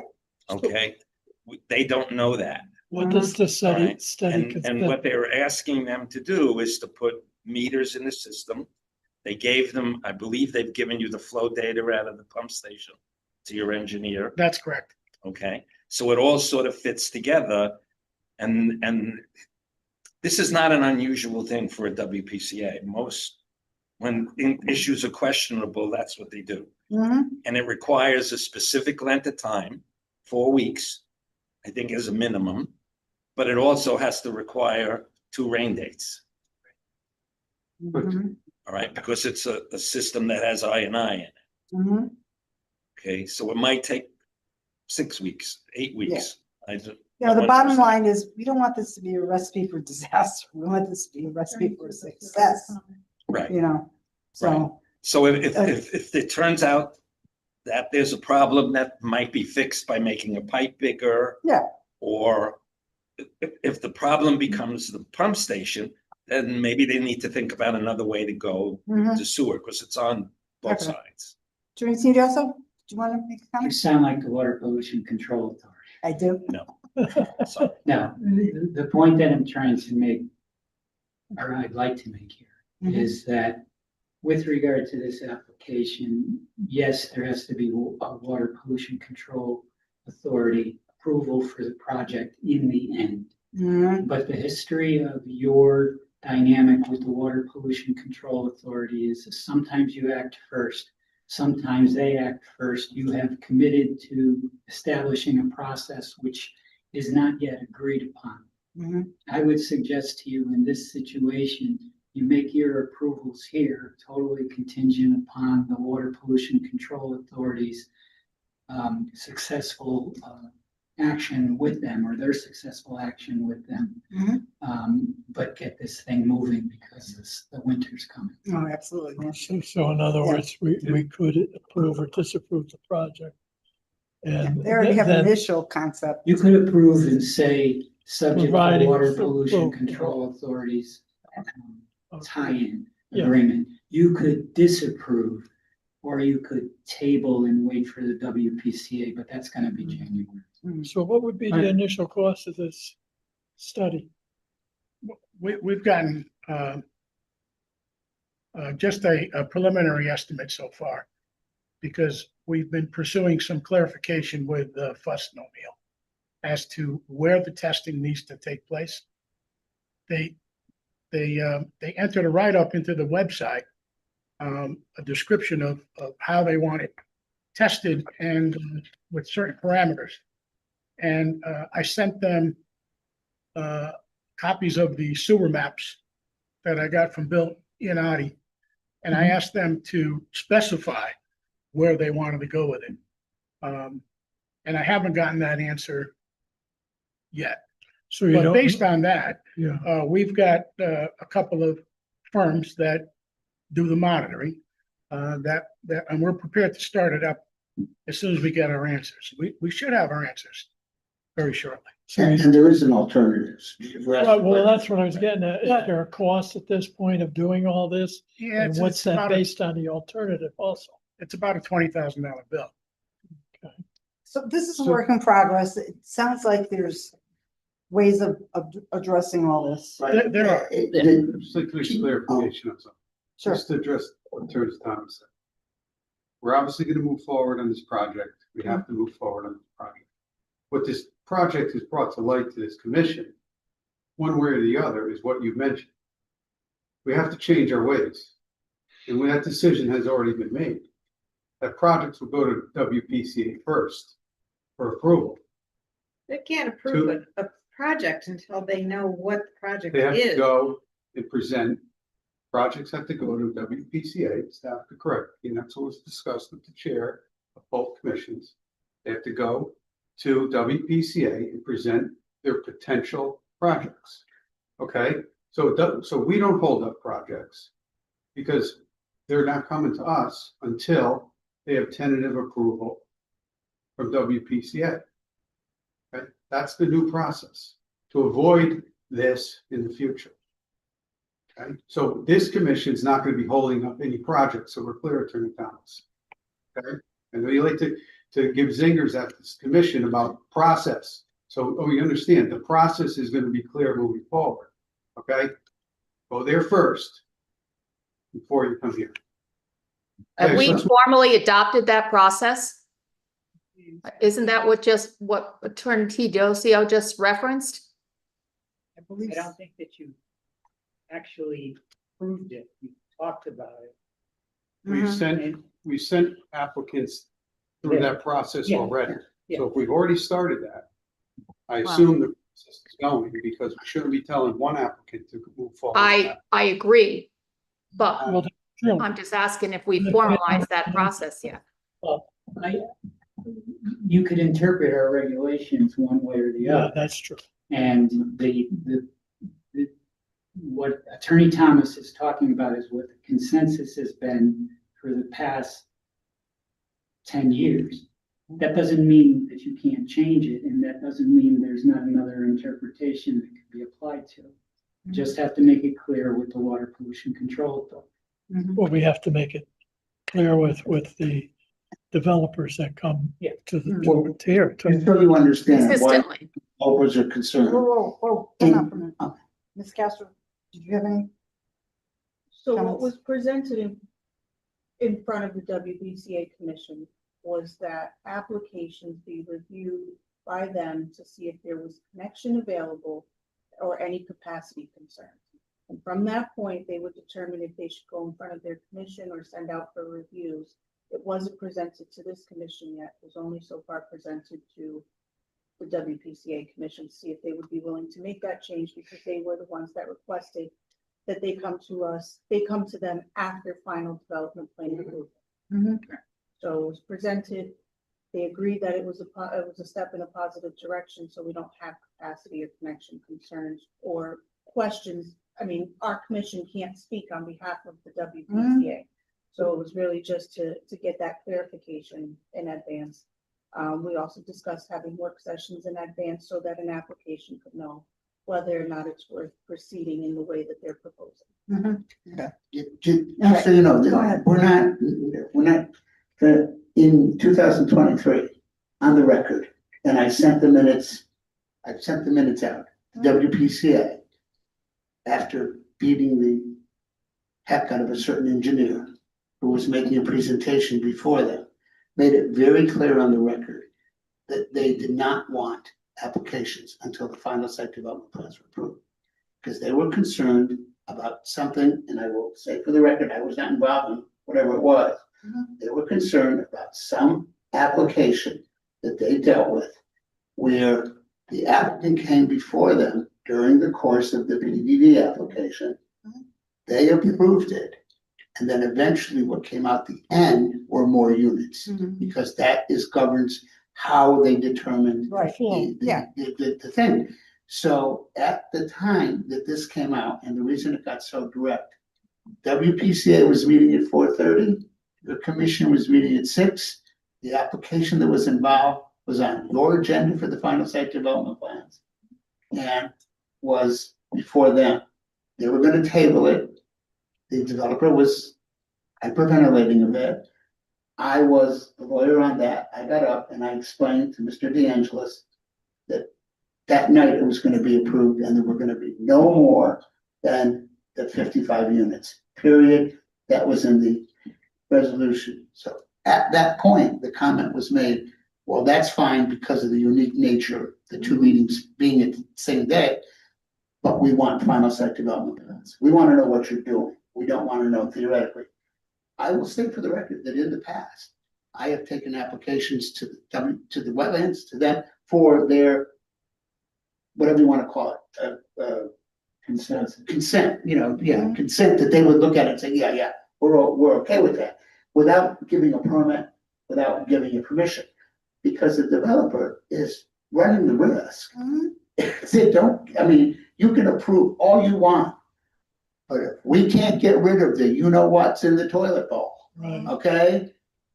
Client's not going anywhere, okay? And the classic example is the Renaissance, when in fact that was done, and Mr. Cinto was required to correct all the infiltration, and I think increase the pump We station. get too far Yeah. off of Yes. this actual application, so get home at a decent Well- hour today, but I just wanna. Yeah, I just want the commission to know that Manny Silva from Rostizo, that what we're doing with the WPCA, we have multiple options. If there's, as Mr. DeGangi said, there could be an upgrade of a pump or a pipe, or we actually have a large sewer line on our property right now that we can pump to also. So there's no risk of not being able to find a solution for that.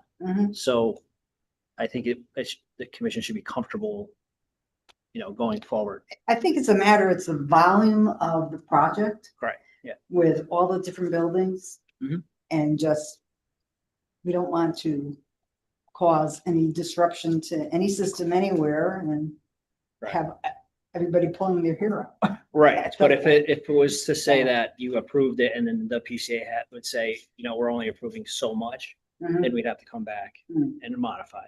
And to Dominic's point, there was, the commission was, the WPCA commission was a little bit perturbed with the changing dynamic of PDDs and then having to reapprove certain projects 2 or 3 times. But that's here. That's the way we go. Yeah. Sometimes. All right, so. Does If I anybody could have just say, anything further? as it applies to our project, if the flow tests turn out where the WPCA cannot accept the volume via gravity to the system we want to pipe into now, we could engineer our way out of it. Yeah, that's what I just Is said. that a good way to put it? Yeah. So in other words, there are other. You're not there are at dead other end. options. We're not dead in the water. Yeah. So in other words, we're willing to make it work and do what we got to do to make it work. We're willing to do the flow tests, pay for them, get it done, answer the question to the WPCA. And if it doesn't work out in our favor, we'll have to exercise other options, but there's plenty of options to get rid of the sewage. So you're telling us the outhouses are out? Exactly. The other thing that's important that I do want to make, and the last point on this project, is the site work. And we've made this point in some of the discussions, I think, with Dominic. The site work related to the sewer relocation is related in some way to the site work on the project, which is very related to the wetlands site work. So they're all sort of related. So they can't be done separately, and it's better if you do them together. I mean, one of the things, as a result of the wetlands and everything else, one of the things, correct me if I'm right, that the alternate entrance is being worked on because of the wetlands approval in Crown Point. Yeah, the Crown Point Center. So actually, that was able to be worked on, but there are other things related to retaining walls that they're all connected. They're going to use material from this with that and everything. We discussed that in detail with Mr. DeAngie, and Site can't be built unless it's all built at the same time. Yeah, so Otherwise you're stepping over your own piles. I think we're in agreement. Yeah, we are. Yeah, okay. All right, any further comments, questions, or concerns from the commission?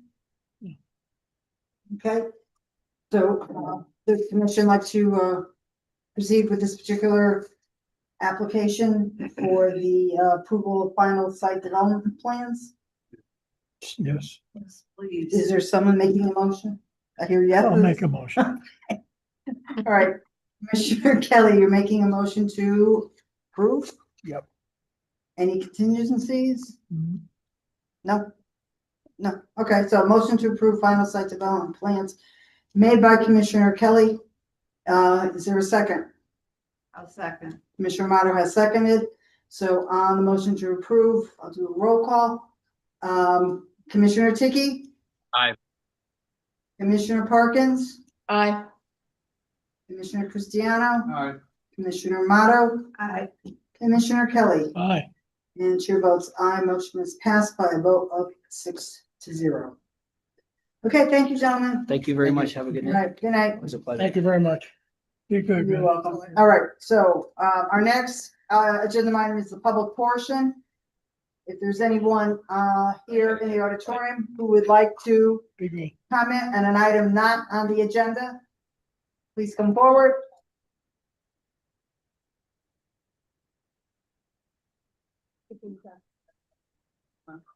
And in the meantime, if there's anyone who is participating remotely that would like to comment on an item that's not on the agenda, and you're participating remotely, please use Zoom's raise your hand feature, dial *9 to be identified. No. Okay, all right, so we have someone here at the table. Would you like to identify yourself, sir? Certainly, ma'am. Tom Harbinson, Shelton, Connecticut. Oh, guys, excuse me. Can you take that outside? Thank you. Okay, where am I? Tom Harbinson, Shelton, Connecticut. Mm-hmm. Just want to bring very far forward, boldly in front of your face, I guess, is a concern regarding a development 24-24. This was a 3-lot subdivision on Donovan Lane, where the Conservation Commission wrote a letter to the Planning and Zoning exactly 1 year ago regarding that application. We recommended a fee in lieu of land dedication since none was proposed in the application. Planning and Zoning approved the application, and then the Conservation Commission wrote another letter shortly after that, which, in addition to asking that the lack of addressing open space requirements, we noted that your subdivision regulations require a professional engineer wet signature with the PE stamp on the subdivision drawings. And that did not occur as the drawings were prepared by a land surveyor. Now, a well-respected land surveyor, but not a professional engineer. That Donovan Lane property is owned by Mark Loretti, and in his capacity as mayor, he sold an amalgamation of parcels to a developer at Constitution Boulevard, who tonight applied for a rezoning that used the same land surveyor. And again, respected land surveyor, but not a professional engineer. And I have spoken before about the need for a professional engineer in the city of Shelton. As you heard tonight, I did not plan on talking about this, but a 10-foot radius on a private road certainly is a mistake of the applicant's engineer, but should have been caught by a professional engineer. And so it is very important that somebody look into having a qualified, licensed professional engineer serving the city of Shelton. Also, not really wanting to talk about anything on the agenda, but I heard tonight that there was a land use agreement signed today, and yet I saw personally trees being cut down on the right of way in the water course near the intersection of Long Hill Crossroads and Bridgeport Avenue over Monday and Tuesday. Was that allowed under the agreement? Mr. Robinson, just state your case. Sure. Okay. I would like somebody to investigate that because, again, activity on a property that was not owned nor licensed or permitted was occurring. In terms of coordinations between a WPCA or P&Z applications, we had a town planner, it would be an improved process. The city needs a town planner.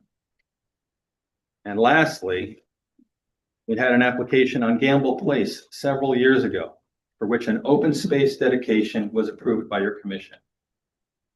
It has yet to be turned over to the city of Shelton. I've confirmed that in the land records. I have written you as the chairwoman. I have written Alexandria. I have written town council. I have not seen that activity occur. I do not know why.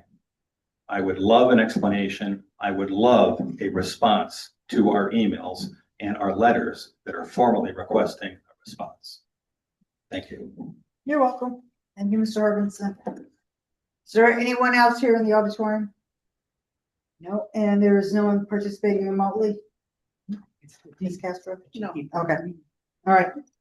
Very good. So then, we're gonna move on to, the next item on the agenda, which is other business and comments from the chair and the subcommittee chairpersons. And I'm gonna recognize Attorney Teodoso to, just bring the commission up to date on a recent court decision. Well, we've had 4 court decisions in the past month. 2 of our matters were dismissed. That's to our favor because we were being essentially appealed. The Carsation matter was dismissed because the landlord and the tenant resolved the matter by the tenant agreeing to move out. And has that tenant done so I already? think the tenant has till the end of the year to vacate. Oh, okay. The Daybreak Bridge matter was withdrawn. The second phase of that project is probably not going to go forward. The petition to the the Freedom of Information Commission by Mr. Harbinson is recommended to be dismissed by the hearing officer. I don't know that it's done yet. It's pending. Yeah, I didn't look. And lastly, the rodeo cannabis case was decided last Thursday and we won the matter.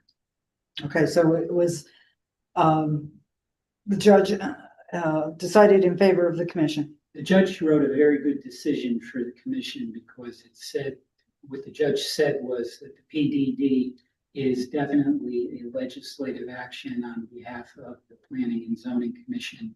So when you enter that realm, the capacity you take is that of mini legislature. And the courts are not going to set and guess you unless your decision is unreasonable, arbitrary, and capricious, meaning that you really have to screw up and have the judge replace his or her opinion with your opinion, because the judge in the beginning of his decision recognized that the Planning and Zoning Commission has its ear to the ground with regard to the developments that occur within a town, and that's why it's given such discretion to change its zoning regulations. And when you're modifying a PDD, you're changing your zoning regulations. Okay. When you're passing a PDD, you're changing your zoning regulations too. Right, exactly. Good news. Yes, it was very good news, Commissioner Parkins, that's for sure. Anyone have any questions for Attorney Teodoso? Okay, Commissioner Amato, do you have anything from the zoning subcommittee? Nothing new. Nope, okay. Ms. Castro, do you have any comments from staff? I do. So our zoning enforcement officer and land use assistant have been working on gaining compliance with signage, excessive window coverage, unpermitted signage. They have been met with some pushback when they go out to meet with business owners. So we have taken the approach of instead writing to the property owners of commercial locations and letting them know to inform their tenants that we are going out to make these reviews and see if they're not in compliance to get them there. Give a basic outline of what these violations tend to be, and just to let them know where. But those letters went out this week. I think we sent out about a little over 30 so far, with an additional 20 being sent out by the end of this week. And we'll be going out continuously throughout the weeks to make sure that they're in compliance. Very good. Does one of them include the tarps that are, or the banners that are down on the monument sign for Pier 131? You're still. Yes, they're one of the processes. Okay, very good. Was it just a general letter that you sent to property owners, or was it specific naming their tenant? It was a general letter to property owners listing specific violations that we continue to find. To let them know this is what we're in the process of doing it. And the response from the property owners are positive that they've been coming across the same issues. So they're appreciative that we're going out there doing this. Okay, good. So their reaction to it has been positive. Yes, and they're working with us, so I'm grateful for that. So they have an out. Yes. They have another tool in their toolbox. Right, right. They have We an- have to utilize each other. Yeah. Okay. Did you have a question, Commissioner Parkins? No, not on that, All right, we're moving on to but the last. I do before you get to the minutes. Okay, so go right ahead. So I think you're gonna run into the same problem. And Commissioner Oppel was the one that had, that would be able to approve from our side, because I was not there. And I believe Commissioner McGee was only there for half of the meeting. I'm not sure about Commissioner Ticky for the June. We're talking about the June 24th, the June 24th. It was the housing, I think, the housing session. Started at 2:03 and Commissioner Ticky did leave at 2:38, and then Commissioner Oppel was seated for you, Commissioner Parkins. Commissioner McGee was seated at 2:21 for Commissioner Motto. So I'm just wondering if it would be helpful. I know you've tried to get these June 24th minutes passed for quite a few months now, and I was just wondering if it would be helpful at all to have me, after we, to kind of move the June 24th meeting to the end, get the approvals for the September 10th and 17th. I will leave, and then Commissioner McGee can take my place, and maybe between Commissioner McGee and Commissioner Ticky, they can collectively approve their, you know what I'm saying? Yeah. Barely, barely. Yeah. Yeah. She found a way. All right, so we're Okay. jump to the minutes for approval for September 10th. Is there anyone that have any changes to the September 10th minutes? I do. I have correction on page 4. Okay. I was kind of, my entire statement was not used, so it was kind of misconstrued the way that it's reported in the minutes. It says Commissioner Parkins commented. Project are you on? Oh, I'm sorry. Page 4, the second paragraph, where it starts off, Chair Harger stated that the bulk of the improvements. Okay.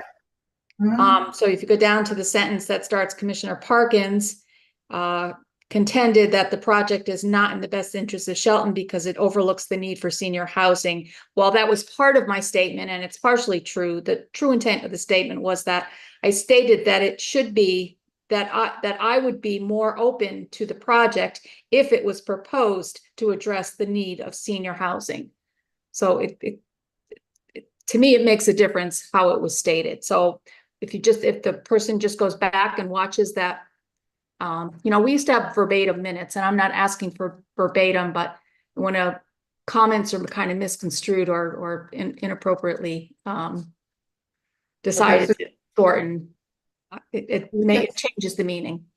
Yeah, so you were saying you would be more open if the project addressed, did you say something like that? If the project was proposed to address the need for senior affordable housing. Okay. And then further down, it says that Commissioner Parkins felt that an 830G application would be more beneficial because it would require 30% affordable units at 80%. What I said was 30% affordable with half at 80 and half at 60. The 60 part was left out of that. And that's all I have on that. Okay. Anyone else have any comments about the September 10th minutes? Okay, is there a motion to approve as with the changes noted by Commissioner Parkins? I'll make that motion. Okay, so there's a motion made by Commissioner Parkins to approve the September 10th minutes with changes she just went over. Is there a second? Second. Second from Commissioner Cristiano. On the motion to approve, all in favor, please signify by saying aye. Aye. Aye. Any opposed? Any abstentions? Let the vote records show that the vote was 6-0 with no commissioners voting nay and no commissioners abstaining. All right, next are the September 17th. 17th Mhm. minutes and motions together. Okay. So does anyone have any comments or changes for the September 17th minutes? No, but I was absent that day. Okay. Okay, yep, it's right on there. All right, so Commissioner Cristiano, you're making a motion to approve as submitted, Yes. I'll second that. and seconded by Commissioner Kelly. On the motion to approve, let me do a roll call. Commissioner Kelly, Aye. Commissioner Cristiano, All right. Commissioner Tiki, Aye. Commissioner Motto, are you? And Commissioner Parkins, you're abstaining? Correct. Okay, and the chair votes aye. Motion to approve the September 17th minutes is passed with a vote of 4-0-2. And at this time, I will leave the meeting. Okay. And you all a good night. Okay, Commissioner Parkins. Good luck. Okay, Commissioner McGee, are you still with us? No, I mean, hi, Yes. yeah. Totally. All right, Commissioner McGee. Here's the situation. You were seated for, oh, I'm seating you as the fact that, because Commissioner Parkins left at 8:55. Okay, so on June 24th, you were seated at 2:21 PM for Commissioner Motto. Present at that meeting was myself, Commissioner Kelly, Commissioner Cristiano, Commissioner Apple, who is not here tonight, yourself, and Commissioner Tiki had to leave at 2:38. The meeting started at 2:03. All right, so for the June 24th minutes, does anyone have any changes for the June 24th minutes? Make a motion to approve the June 24th minutes. Okay, and is that? I second that. Hold up. Is that approved as submitted? As submitted. Okay, so there's a motion to approve as submitted from Commissioner Cristiano, seconded by Commissioner Kelly, correct? Correct. Okay, so on that motion, let me just do a roll call.